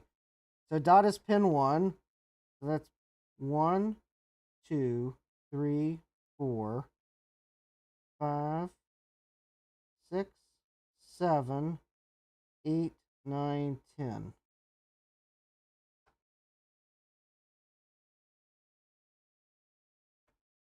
Yeah, I think I've got 4 volts out of pin 10.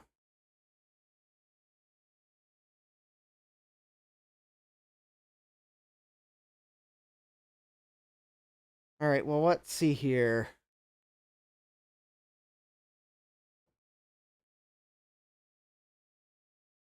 Check the voltage on pin 3 and 4 when you get a chance to. Okay, well, pin 3. Pin,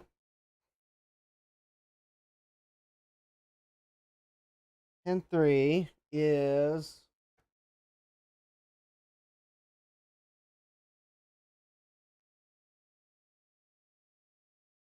0.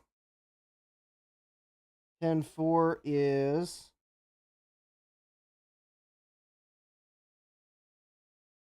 off the screen.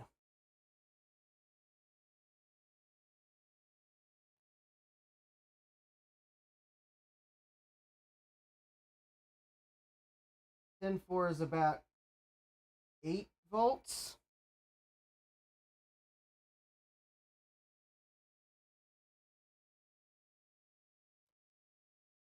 Joe, I think it's making noise because Jared's running, but I don't know. How do I know if it's making noise? It's impossible to know if it's making noise because it plays no sound out of the speaker. Also, it is incredibly difficult to hold the probe there and look at my oscilloscope screen. Well, I just heard a pop out of. Wait a minute! I just heard a pop out of the speaker.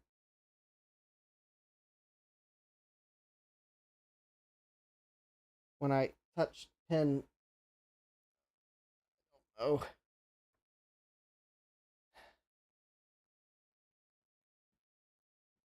Joe, I have 2 hands. I cannot hold an oscilloscope probe and mash the sound control panel button and hit auto set on my oscilloscope at the same time. I am not that kind of miracle worker. I can inflate my repair estimates by a factor of 4 though. It will take me 8 weeks to repair this LC logic board.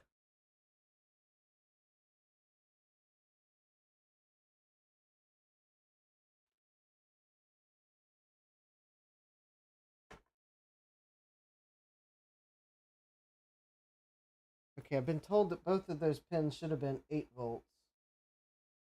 All right, let me change my vertical scale.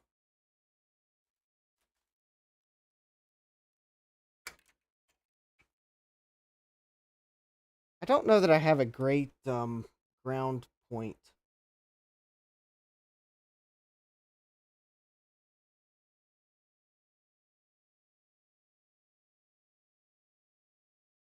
But I don't have 8 weeks, so I'll do it in 2. Yeah.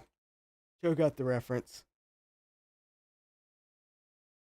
Joe, I have to hit the auto set button because I'm not a wizard with the controls to be able to know what to set it to without hitting the auto set button.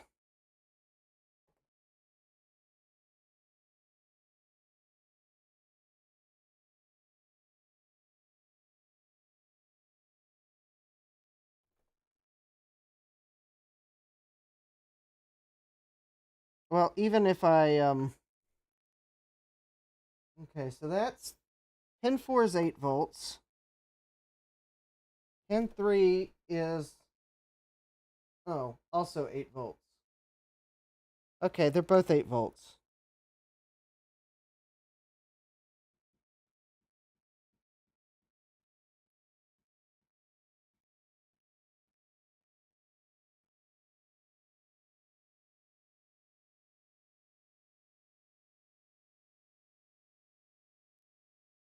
Um, well, Jeremy, I don't know why ordering such a cable from Newegg is a bad thing because you'll probably get a cable that works.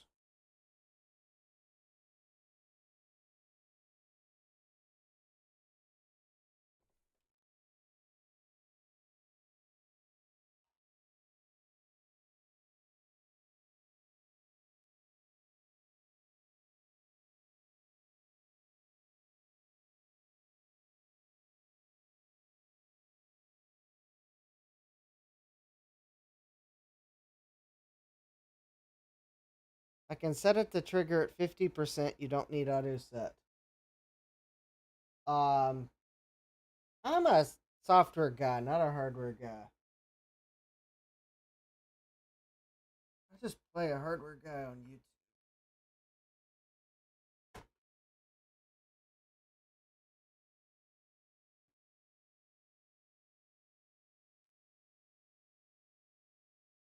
Seriously, I am telling Jared to sing, and I don't see anything that looks like a sound waveform on pin 10, but I don't know what the sound waveform should look like. I know Joe's telling me that it's like a biased signal, something or other, but I don't know what that's supposed to look like. Just turn. Joe says just turn off the trigger mode. I don't know how to turn the trigger mode off on this scope. That'd require me to read the manual. In mine, I have a single button. I press it to get a single shot on the trigger. I unpress it to show a consistent waveform. Joe, I cannot reach the single button to hit that. I can't see which the single button is anyways.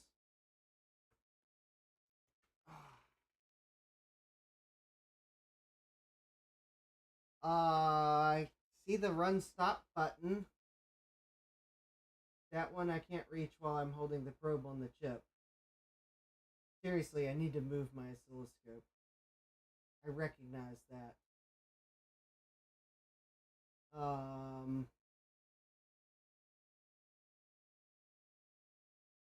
do not see a single button. See the trigger menu. Set level to 50%. Oh, wait. Oh, there's the single button. There is no way I can hit the single button while I'm holding the probe on the chip. The single button is outside my reach. No, you can't see the front of my oscilloscope because then I would have to show you all the junk that's on my desk. I found the single button. I cannot reach it. It is too far away. Seriously, I need to move my scope. Joe's educating me for later. Joe's telling me the sound waveform will look like a minuscule wiggle on top of the line. Well, all right, let me change my time base because then maybe I'll see. All right, if there's a sound, maybe a millisecond per division, would I be able to see that on this?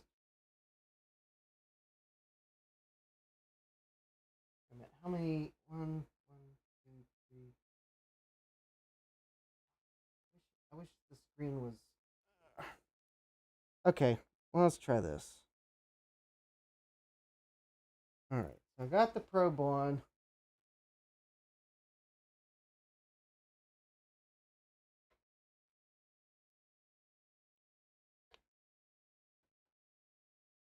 I heard a pop out of the speaker when I told it to. Oh, I had the probe on the wrong pin.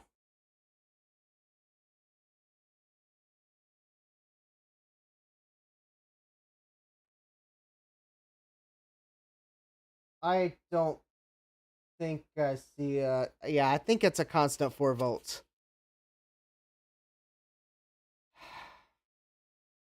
You all are asking the difficult. Yes, I could share my scope screen, but I'll have to change a. Hold on, I gotta change a few cables. I can show the Mac screen or the oscilloscope screen with the way I've got it set up. I need to build a cable with a switch on it to override the auto switcher.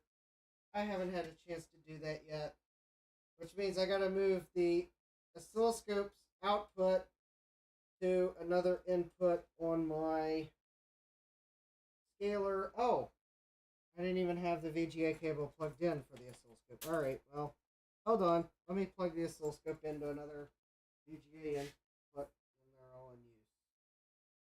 No, they're not all in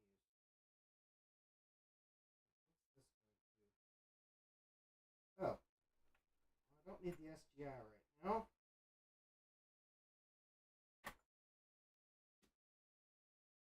Oh, the oscilloscope cable's too short.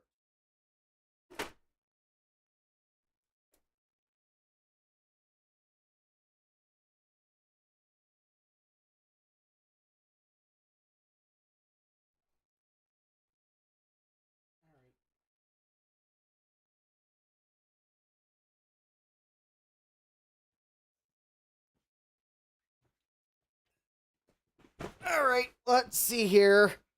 I think I got it. It's probably. All right. I got it. All right.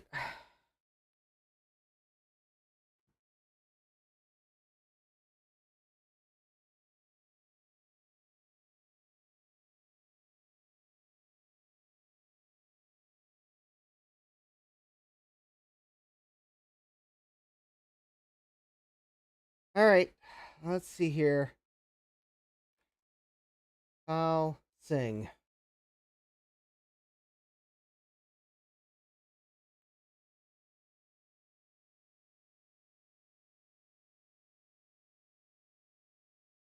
All right, there should be sound playing.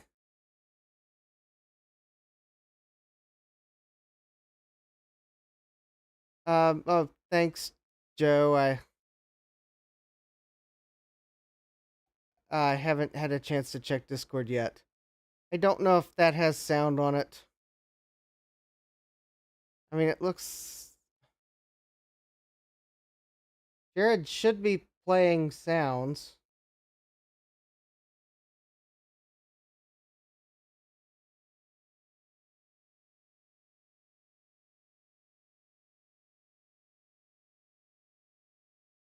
Joe says that looks like there's no sound coming out of the chip. All right, well, where does sound go into the chip? Uh, okay, Jeremy, I am capturing the scope by means of its VGA output going into my video scaler, which is going into an HDMI capture on my streaming computer as a source in OBS, which is thusly showed on the screen. And my oscilloscope's clock is about a minute off.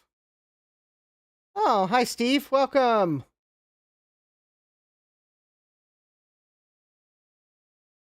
Yeah, my scope. Sound comes into the chip on pins 19, 20, 21, 16, 15, 17. Some of those somehow. Okay. So, not a straightforward. It's on this pin. Gotcha. All right, let me find the schematic.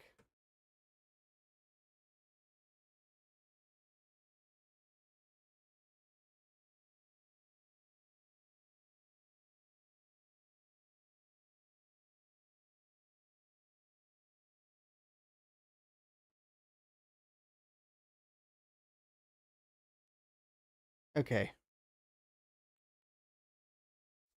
Got the schematic up. All right, so egret.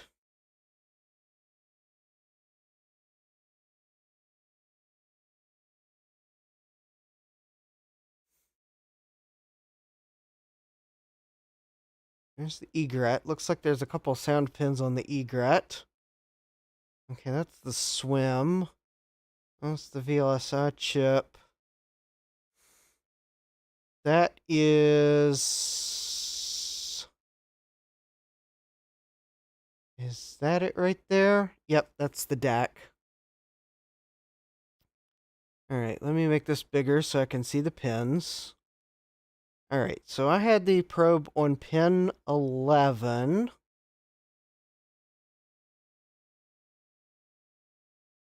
Which.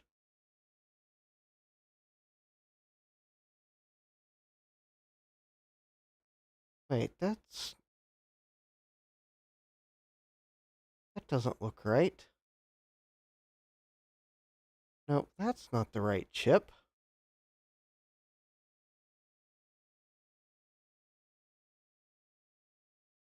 I'm looking for UB10 on the schematic. Where's UB10? Oh, there we go. That's UB10. Okay. So I was probing pin 11, which it looks like pins 8 and 11 are both sound outputs. Am I reading that right?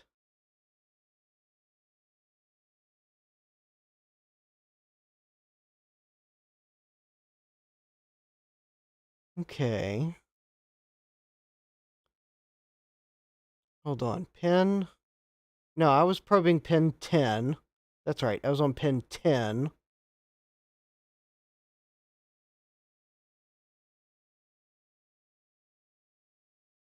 So pin 10 goes through C90. Well, I'm not seeing sound output. Okay, so I want to look at sound input. Sorry, I can't see the chat at the moment. So sound input into this chip.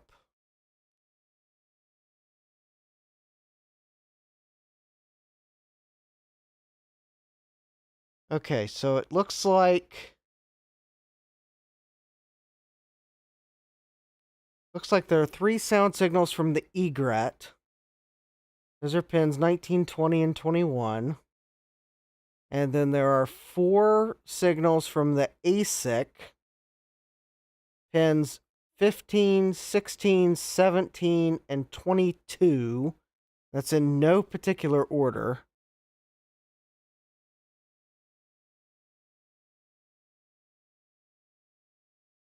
And I believe those are sound in.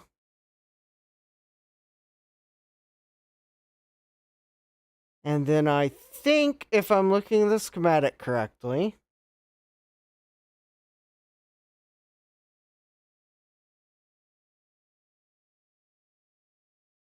pins 5, 6, 8, 11, 7, 12, 13, 23, 25, 24, 18, 26, 27, and 28 have something to do with amplification. I have no idea why they need that many pins for amplification.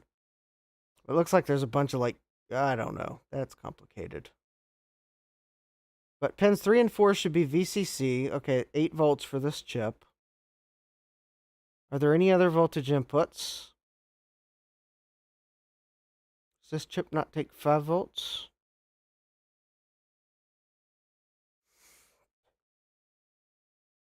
No, it does not appear as if it takes 5 volts. Okay.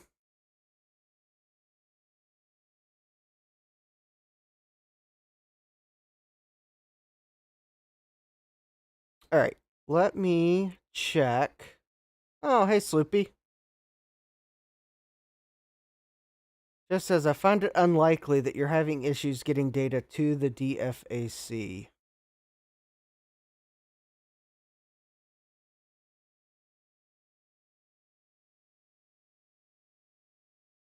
Well, Joe, I was probing pin 10. You said there was no sound output, so I'm not sure.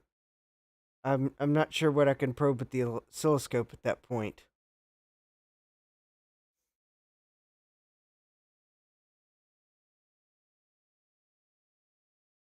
Humor me for a moment. I want to look at.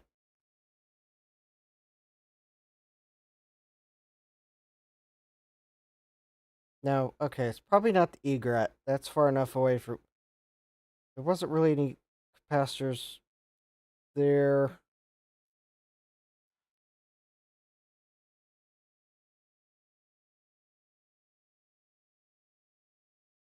Isolate the DFAC entirely from the sound output circuitry by removing C90.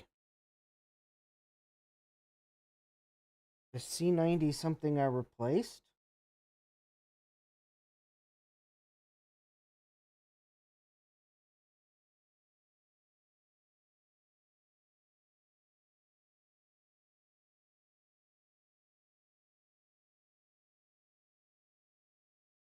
I don't see C90. Probably on the bottom side of the board.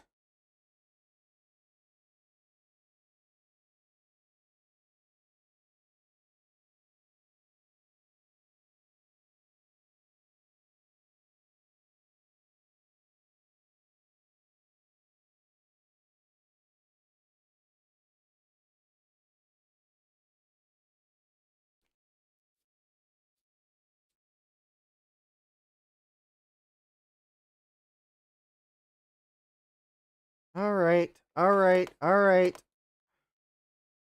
All right. You all are asking me to do things that I cannot do with two hands. Not easily. I cannot hold the oscilloscope probe on pin 10 and then mash mouse buttons. It's like when you try to rub your pat your head and rub your stomach. I'm afraid I'm going to want to like not be able to hold the oscilloscope probe.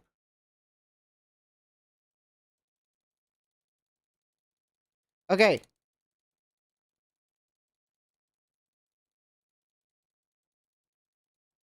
I am mashing the mouse button on Wild EEP.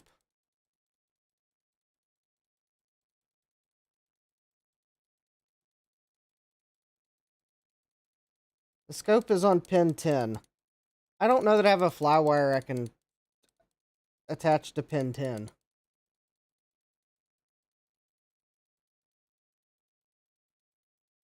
The only thing I have is bell wire, but that's going to come with its own set of inherent risks. Alright, it should be trying to play sounds.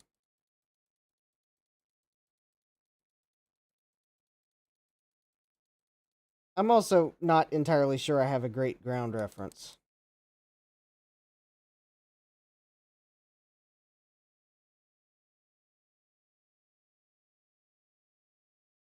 I honestly think the problem is that one of these capacitors is not...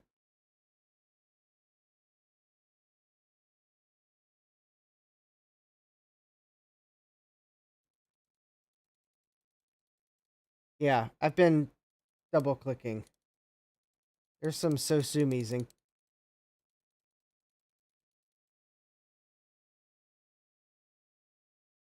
Something past C90 is biasing it high. Or the sound chip is dead.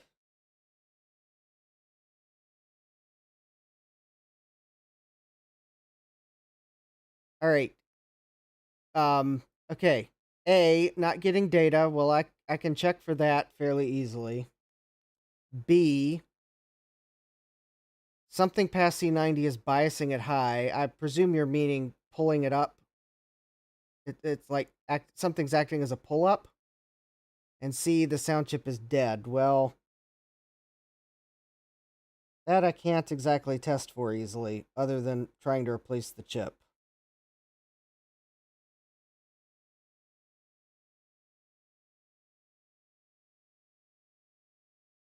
I mean, I have a board I can pull a sound chip off of. That's not the problem. I could happily pull the sound chip off of my original LC board. Because something is up with it.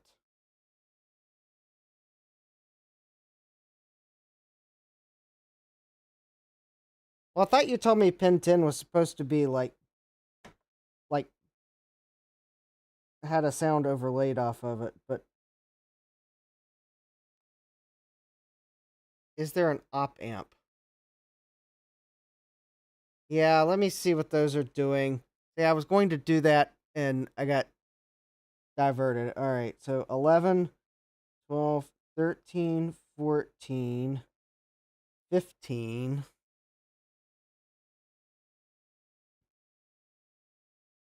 All right.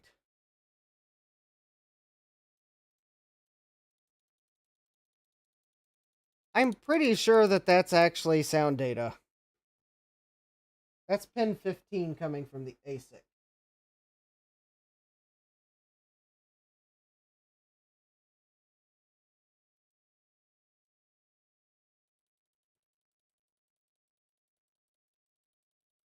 Okay. And let's see, pin 16.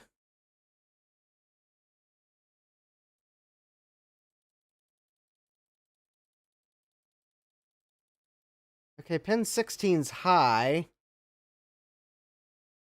And pin 17, but I don't know if they're all supposed to be like data signals.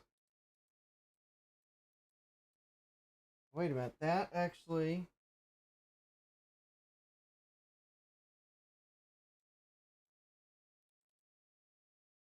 Oh, well, that's actually probably a clock signal.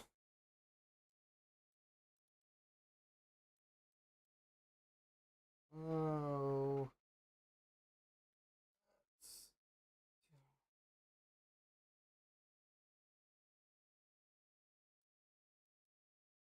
All right, so that's 15.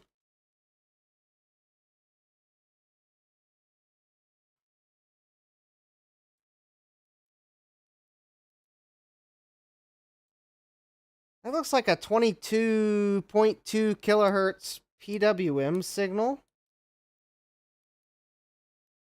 That's while deep. Oh, that's pin 15, while deep. So that's ASIC sound 1. All right. Now pin 16 doesn't seem to do anything at all. Pin 16 seems to be at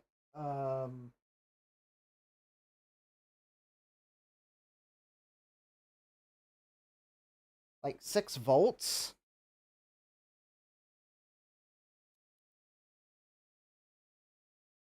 Pin 17 is like at 0. Let's see, pin 18 is I have no idea where's pin 18 on the schematic. Oh, I don't see pin 18. All right, and then pin 19 is going to be one of the egret. There's egret sound 0. That looks like about 6 volts. There's egret sound 1. That looks like about 6 volts.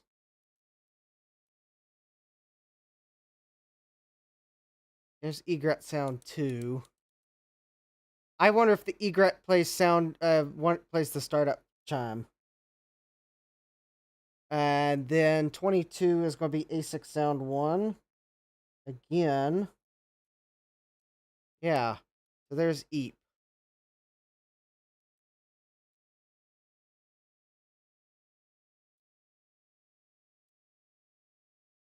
Oh, I thought it said it was on 2.5 volts per division. I was looking at the wrong thing. Never mind. Yeah, it's 5 volts. Yeah, pin 15 changed when I clicked EEP. I'm going to do something totally funny here.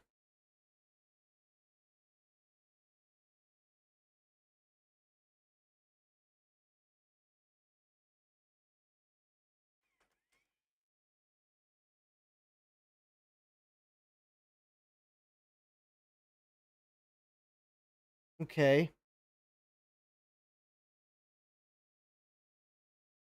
Because I think... Yeah, I didn't see a chime. But I bet that's where the egret comes through. So yeah, I think the sound chip's getting data. I think the sound chip is not acting on said data. Or it's not getting one of these...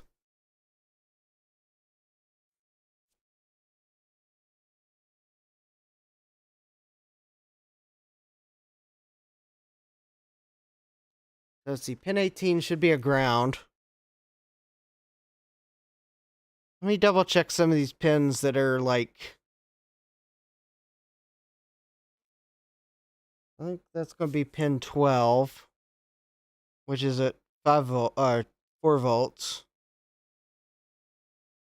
which I have no idea if that's correct. Pin 13 is also at 5 volts, which I think is probably correct based on what I'm seeing on the schematic. Pin... I'm looking at the voltages that they're going in and making sure that there appears to be some sort of a voltage. All right.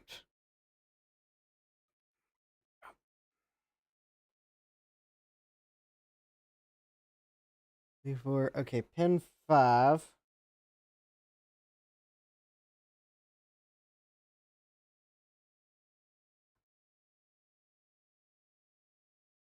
Okay, pin 5 is 5 volts.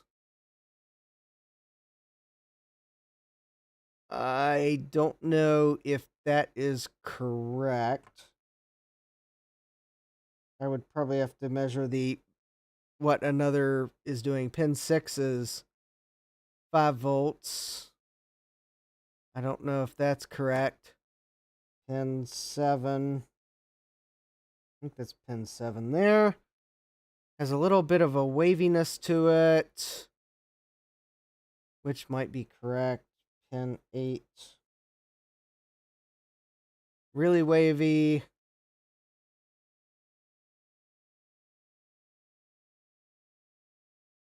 I think all those are. Pin 9, I think, is the microphone input, and it's at like 7 volts. That might be correct. Yeah, pin 10 was sound out. Pin 11 is. Yeah, that looks like that's just like pin 8. Joe, I am trying to read sideways. C90 is on the bottom side of the board. Wait, why is my oscilloscope probe so warm?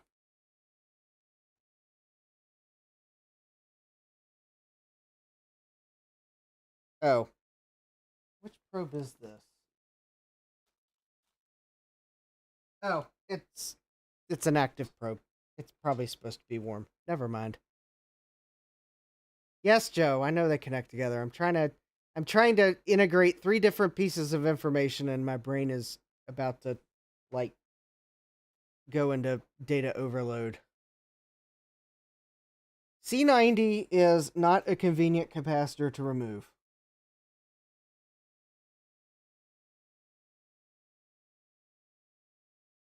It is not convenient at all.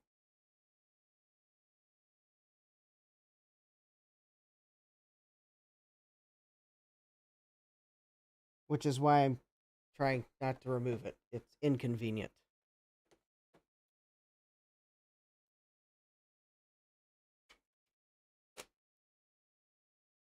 But because Joe will continue to pester me until he either goes to bed or I remove C90 because it's probably an important thing to remove, I will remove C90. Under protest, because it's on the underside of the board, which means I have to pull everything apart to remove C90. No, Gut Bomb, you're fine. I'm trying to. No, I am not going to cut pin 10 and solder it later. I that that I don't particularly like it when Adrian does that, but I usually don't say anything because they're his boards, and I'll remove C90, but it's on the bottom side of the board, which means I have to unplug the power connector and remove the board and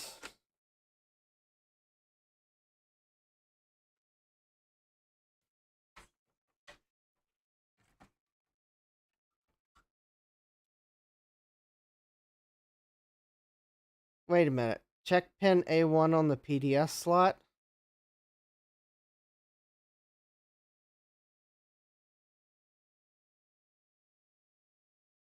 Well, I've already got the PCB out, which you can't see because my OBS, I had to move the OBS screen. Check pin A1 on, oh. I don't know which pin A1 is on, oh. Oh, let me guess. It's probably the pin marked 1 on the PDS slot.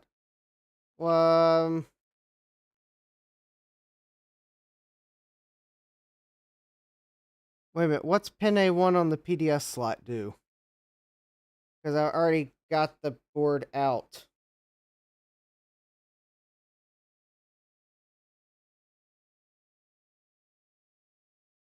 I'm looking for C90, which I haven't found yet.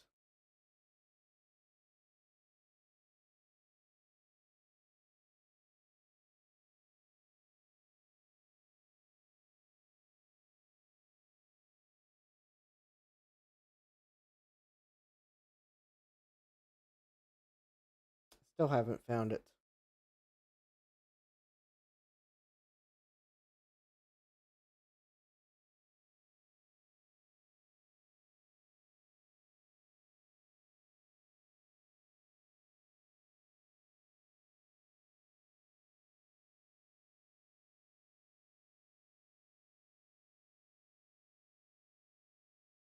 Still haven't found it. R60, there's C91. Okay. C106, C85, C84, C89, C77, C80, C109,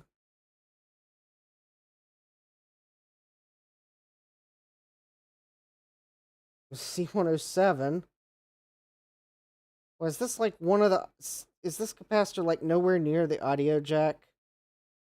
Wait, this doesn't make any sense.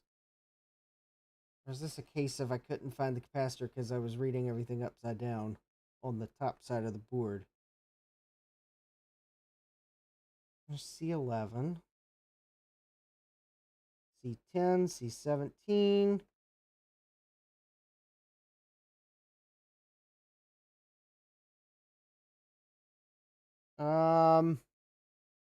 Oh, it's PDS audio. Well, I may fire the thing back up and check that because I'm having trouble finding C90. I mean, seriously. If someone has an LC board they can look at and tell me where it is, I am having trouble finding C90. I have found like every capacitor. I'm thinking it should be in this quadrant of the board because there's the two audio jacks and the amp chip is going to be here, but I don't see it. I found R90. That's not a capacitor. There's C88. Something tells me this capacitor is not on the board where I think it is.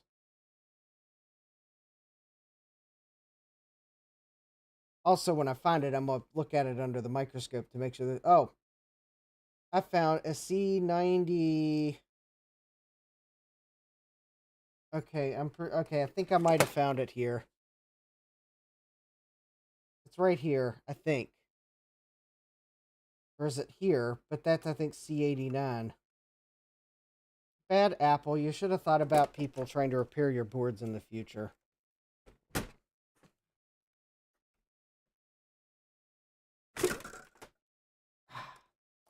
And I just knocked over the isopropyl alcohol for the evening. Great. Okay. Now I get to clean up the mess. Yes, I found it, Joe. A watched capacitor hides until you spill isopropyl alcohol everywhere, including inside the power supply. I'm glad I had it unplugged. Oh. Okay, apparently this time I launched the isopropyl alcohol into the air because I actually got it in, like, there. I got it on top of the power supply, which probably means it's in the power supply, and... Alright, well... I'm gonna have to let that... I'm going to have to let the isopropyl flash off on that. Okay, let me clean up my mess.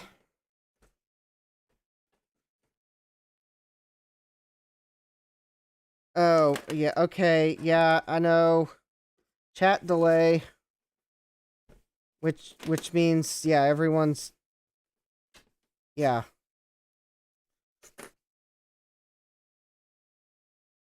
Which means I actually launched that isopropyl alcohol in the air probably a good 10 seconds before you saw it.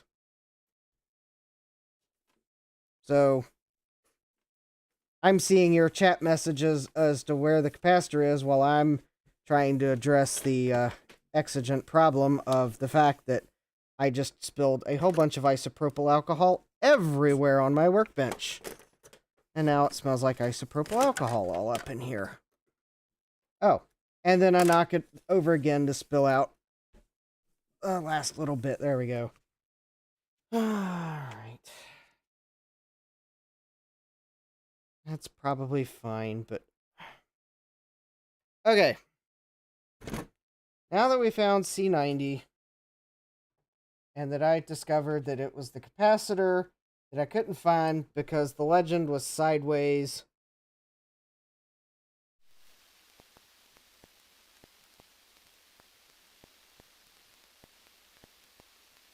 There we go. There's C89. And there is C90 right there. So I suspect one of those vias... Alright, let me turn my soldering iron back on.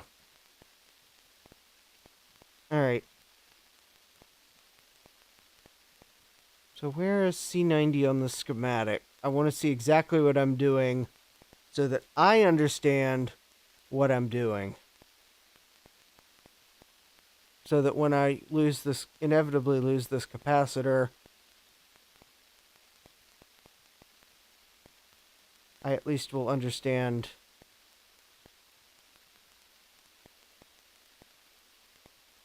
Okay. C90 is in line with the sound output from pin 10. Okay.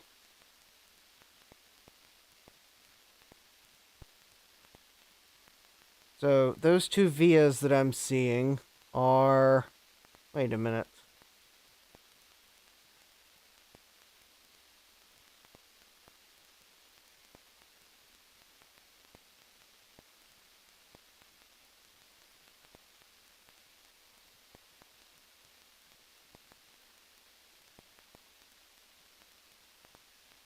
Okay, what I'm seeing on this board doesn't make sense.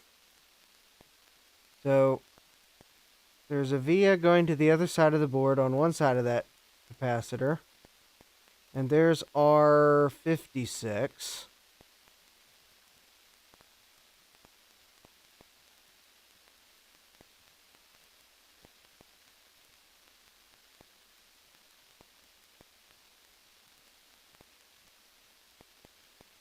Okay.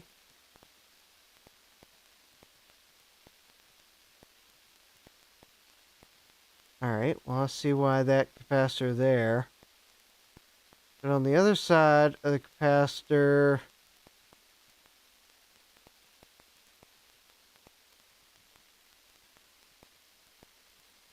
Looks like it goes through this big, long trace here. And up. And over.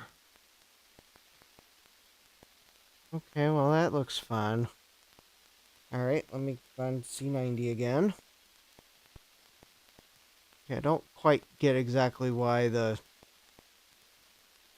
don't exactly get why it looks like there's more connections on the PCB than the schematic implies. Alright. Don't get it, but whatever. Oh, it helps if I go to the right place.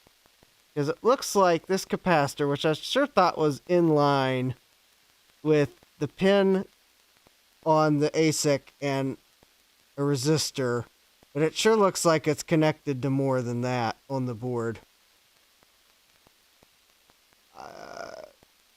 Yeah, I know it's awesome. Alright. Okay, well, I guess I'll remove this cap and probably lose it. And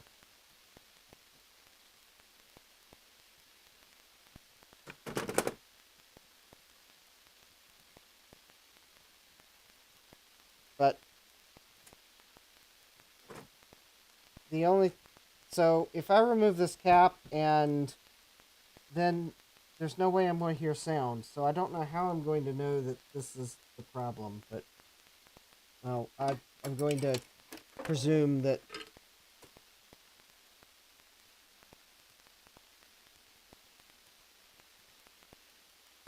someone in the chat will help me out after I do this, because remember, I'm really a software guy.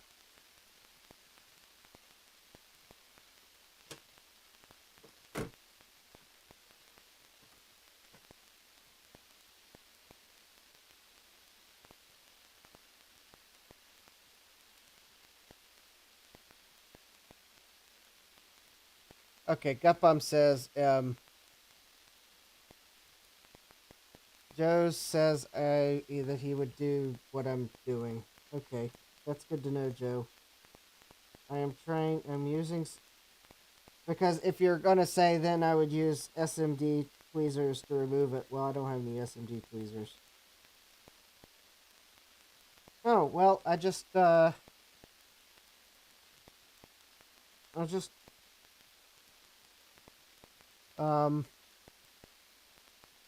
I don't know what I just did to it.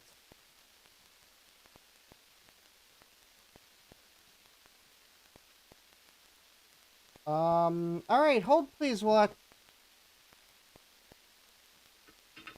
try to find the capacitor that I just launched into low Earth orbit.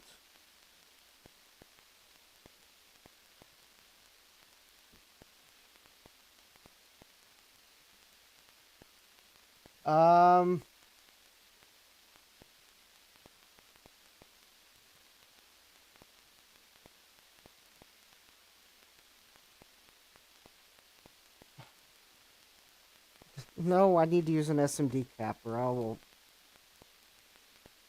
I will know that there's something amiss on the board. Okay, I don't know where it went. I mean, it could be anywhere on my workbench.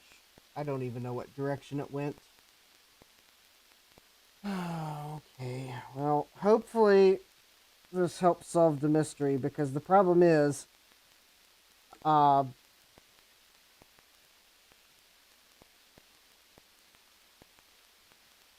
don't really want to have to take that part off of another board, because... Alright, I hope that is just glue, and not, like, a broken trace under that. Let me just use some isopropyl alcohol. Ha! I can't! I spilled it all. Clean that up.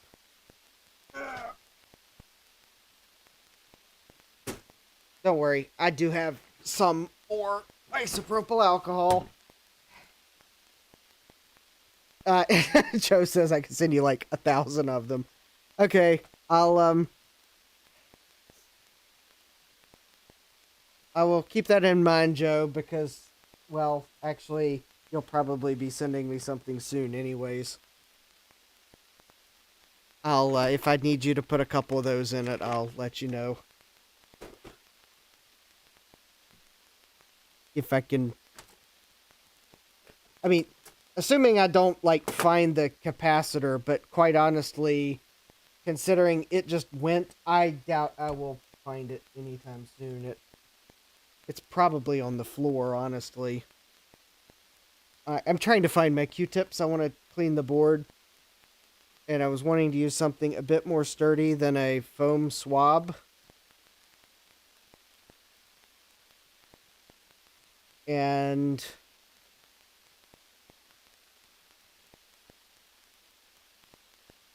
despite the fact that I should have the... oh.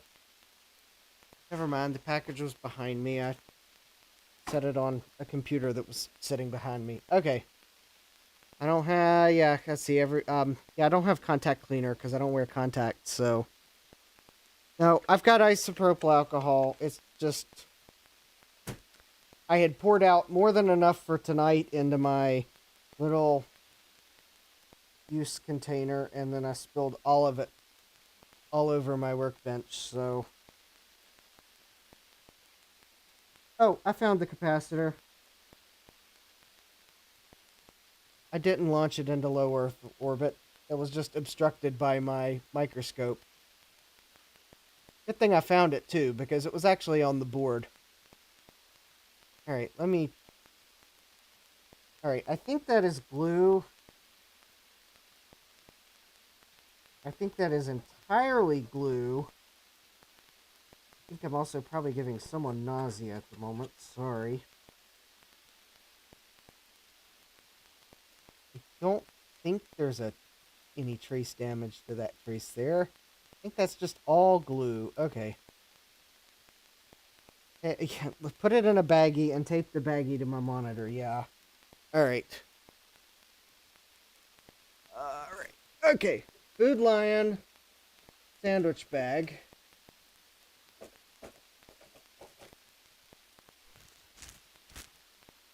No, seriously. There we go. Sandwich bag. Just double checking. Okay, there's no holes in it. All right, so I'm going to pick up the capacitor that I thought I sent to low Earth orbit, but apparently I just sent it on top of the C-84 Legend. All right, it is now in the sandwich bag.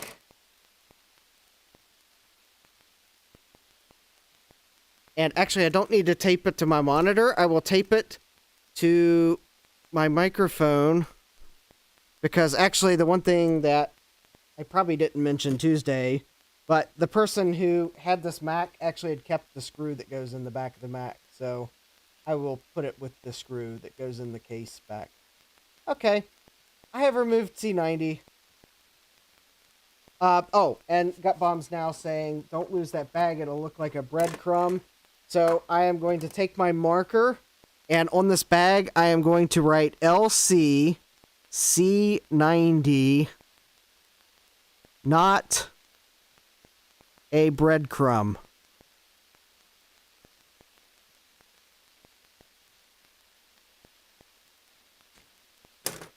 And then because everyone's on the chat's probably like, oh no, Justin didn't.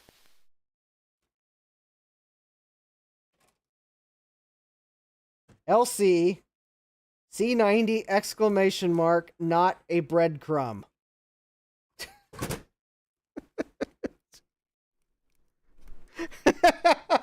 Justin did. Justin really did write on that. It is not a breadcrumb. Okay, now I get to put the logic board back in the case that had an untimely isopropyl alcohol bath.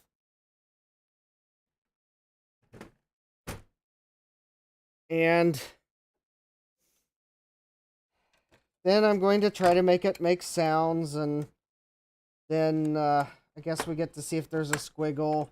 And if there's still not a squiggle, that probably means my sound chip's bad. And if there is a squiggle, then that means that something's probably bad on the underside of the board, and that's all just a guess because I'm trying to assimilate everything that people have said, and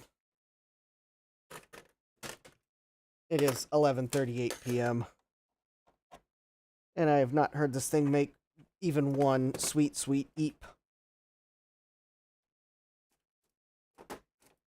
Which means my Shakespeare reference that I put in the video graphic and titler was all for naught. Alright.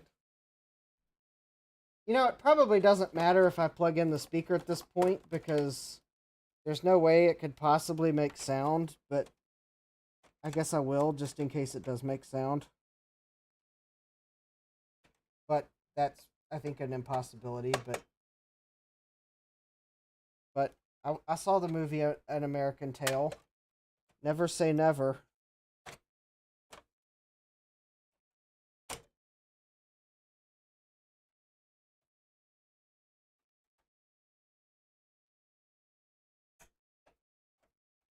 Yeah, I know. I've looked at the schematic.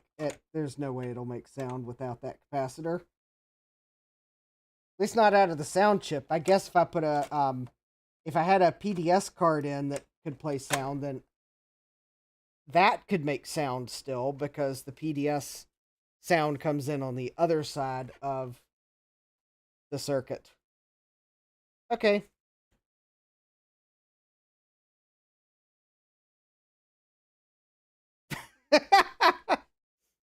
If it makes sound, this will be the first Mac known to exist with Bluetooth speakers.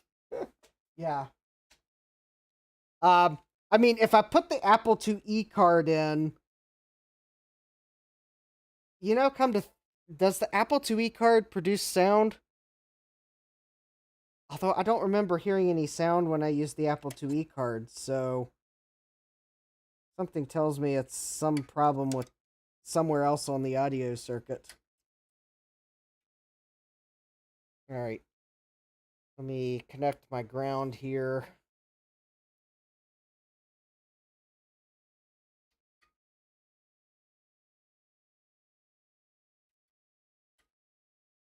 Well, if I can get my ground clip to clip. Come on, ground. All right. Well, I don't remember hearing any sound from the Apple IIe card either. Because I sure thought it should have beeped when I started the Apple IIe software. I don't remember it making any noise.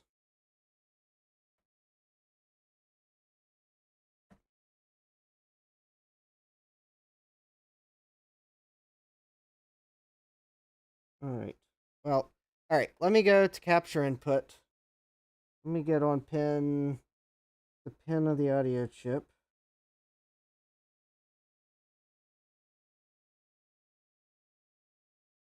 All right. Let me find the ADB mouse that I neglected to plug in. All right. Well, let's try this again.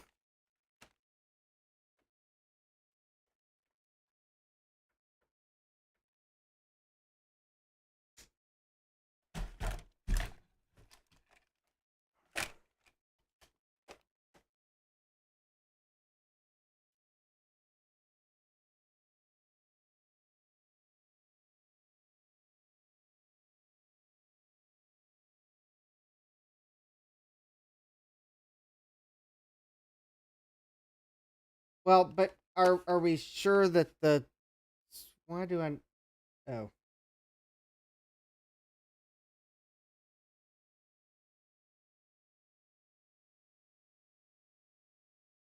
oh I think I'm at a point in the boot where the mouse doesn't move. Never mind.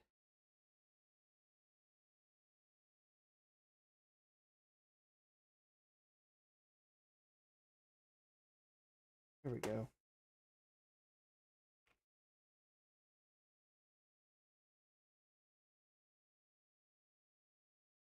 Well,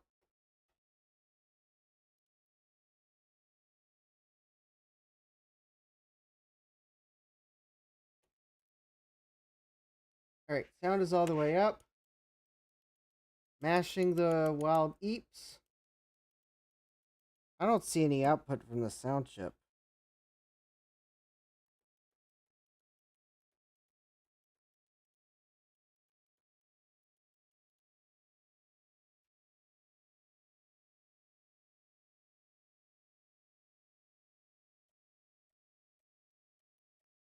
All right, that's the input, and I can see we definitely have input.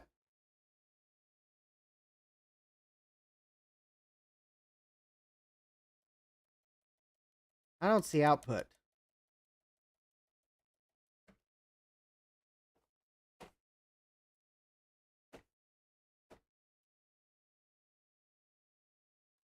You're not going to ask my opinion, Joe? What do I think?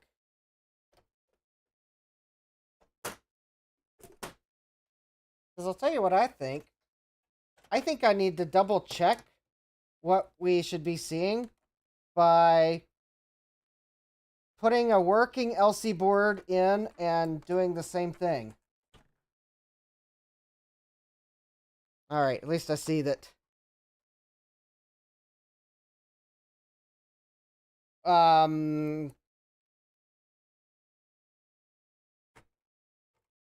I don't think we have the schematics to confirm without a shadow of a doubt that the 2E card produces the sound and sends it over pin A1.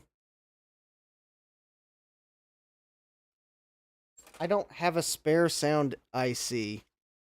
The only way I have a spare sound IC is to remove it from another LC board. I mean, I do have one that's been causing me all sorts of problems, and I would happily remove the sound IC from. I mean, I haven't quite declared it a parts board yet, but it's like 99 and 3/4 of the way there, because every time I fix it, I think that the board that I'd remove it from, I think it has a bad video chip. But I haven't quite declared it a parts board yet, because... Alright. Now, this board should play a sound.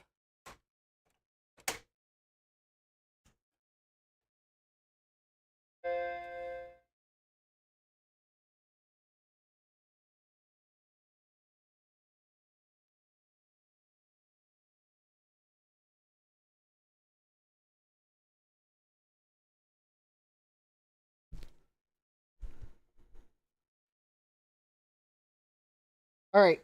I'm not doubting you should know what pin 10 looks like, but I've not seen what pin 10 should look like. Yeah, that's quite interesting. The pin 18 on the 68020 on this one also kind of looks a bit weird, but it's not pushed over like the first one.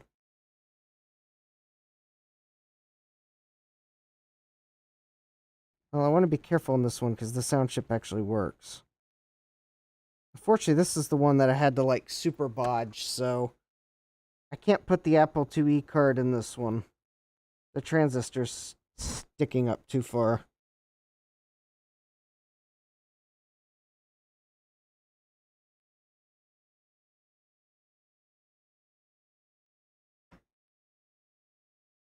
Seriously, with...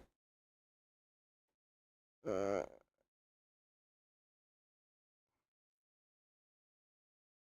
you know...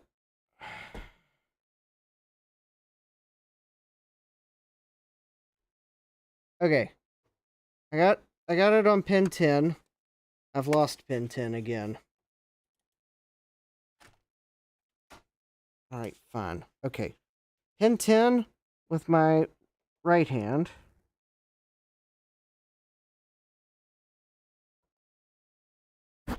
While deep with my...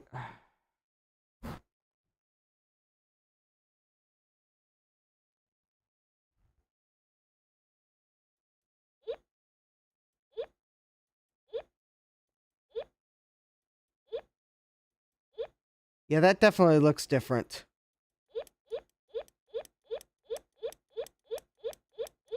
It's actually, I mean, granted, 10 microseconds per division is kind of small.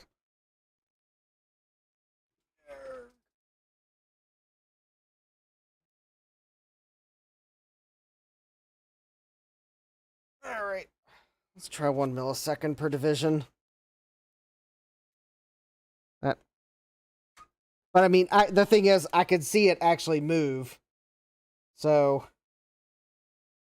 the other board, it wasn't even moving, so...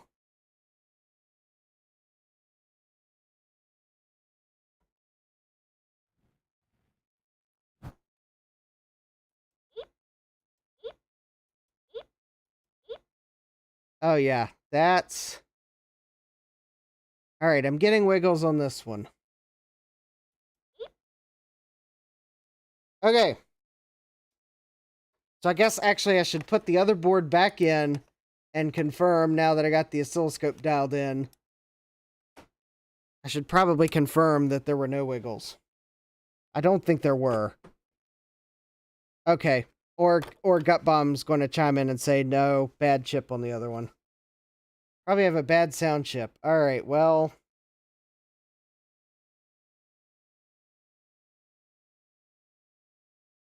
Bummer.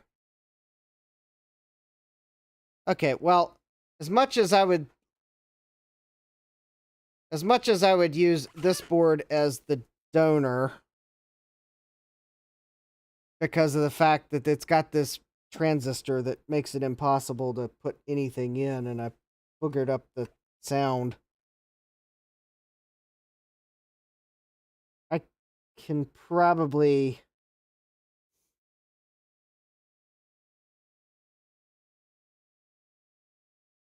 Hmm.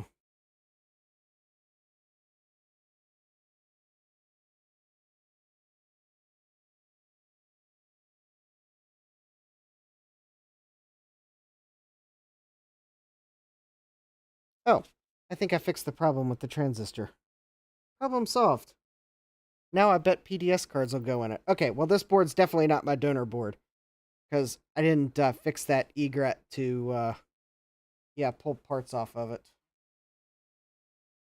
I may, though, replace the headphone jacks on this board with ones that I didn't melt. My failed LC board might serve as a donor of some headphone jacks, too. Alright. Well, actually, I might as well leave this just like this because it's 10 till. Yeah, this is the one with the epoxy on the egret. Unfortunately, it's like 10 till midnight, so...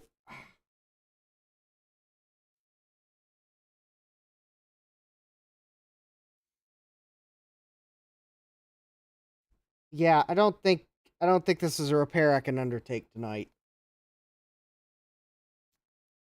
I think I don't want to, like...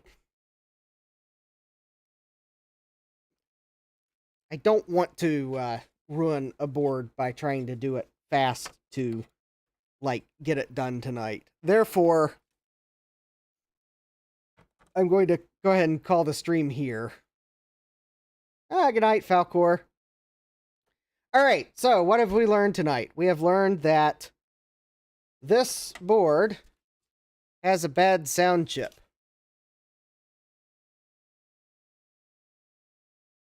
Bad sound chip. No cookie for you. We've also learned that C90 is between C89 and R56, and that removing it will probably cause it to go flying at least a couple millimeters. So, when is Thanksgiving there? Next Thursday. Oh, yes. I will not be streaming next Thursday because it's Thanksgiving.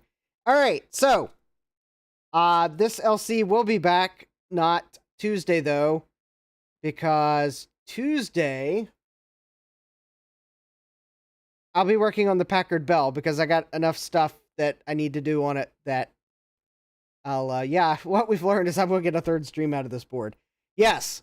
So, next time this board comes out to play on the workbench, we'll actually be starting with the LC board that is actually sitting, actually, it's right there. I'm actually pointing at it. Oh, I managed to actually point at it. You see that, like, hint of silver right there on top of that bin? Yep, that's the LC board that's going to lose its sound chip to fix this one here. And I'll probably swipe some headphone jacks off of it while I'm at it to replace the headphone jacks on the epoxy bodge board. Because, yeah, I'm not doing anything to that epoxy bodge board, but make the headphone jacks look pretty, because that I can do fairly safely. Yes, probably, though, once I replace the sound chip and put the capacitor C90 back on, which I will put with the system because I will not lose it if it's with the system lid. There we go. So now, so that everyone knows where I put it in case I manage to forget, even though it's obvious, I am going to tape that capacitor along with the screw that goes in the back of the case. So it is taped to the lid of this LC. Therefore, the only way I'll lose it is if I lose the entire lid, and I'm not going to do that. So, yes, replace the sound chip. We learned that's bad. And, yeah, then it'll probably work. So, yeah, make sure you smash that like button, subscribe, turn on notifications so that you know when I go live with the next repair shenanigan. Tuesday, I'll be working on the Packard Bell, which is hanging out right there. I'm going to actually do the system restore because I think I now have the process I need, as well as the source for the discs. I also have an item that you can just see right there that came from eBay, and I need to test it, and I'm going to use the Packard Bell to test it. I probably will not leave it in the Packard Bell because the Packard Bell is not, probably not the best item to keep it in. And why am I being vague? I already put in the description of the video. It's an overdraft processor. But the Packard Bell has no L2 cache, therefore I'm probably not going to leave it in the Packard Bell. I will put that upgrade in a computer that actually has L2 cache so that it doesn't feel like a awful upgrade. How awful? We'll figure out how bad it works in a computer without L2 cache. Tuesday, starting at 7 p.m. Eastern Standard Time. I'm going to give myself an extra hour to work on things, so that if I wrap them up early, I can go to bed a little earlier, because I probably will be headed to see family on Wednesday. But anyways, yes. So, yep, subscribe, turn on notifications, like, comment. Let Arctic know that they need to bring back MX5. All that channel engagement's good. And yeah, let's see here. I think that's about everything. Other than the fact is, yep, all right. Yeah, I'm pretty much going to just leave stuff on my workbench and head upstairs and go to bed at this point. So anyways, let me get my finger on the correct button in OBS. I'd like to thank everyone for joining me for this LC repair adventure. I hope to see you all next time. Take care, and God bless. Computerized Start is brought to you by my awesome patrons on Patreon, and by your tips and memberships on Ko-fi. These and other channel supporters make my live streams possible. You too can become a channel supporter with tiers starting at just $1. Don't forget to smash that like button. And if you've liked what you've seen, subscribe and turn on notifications so that you don't miss the next video or live stream. And as always, thank you for all your support. I hope to see you next time. And until then, take care.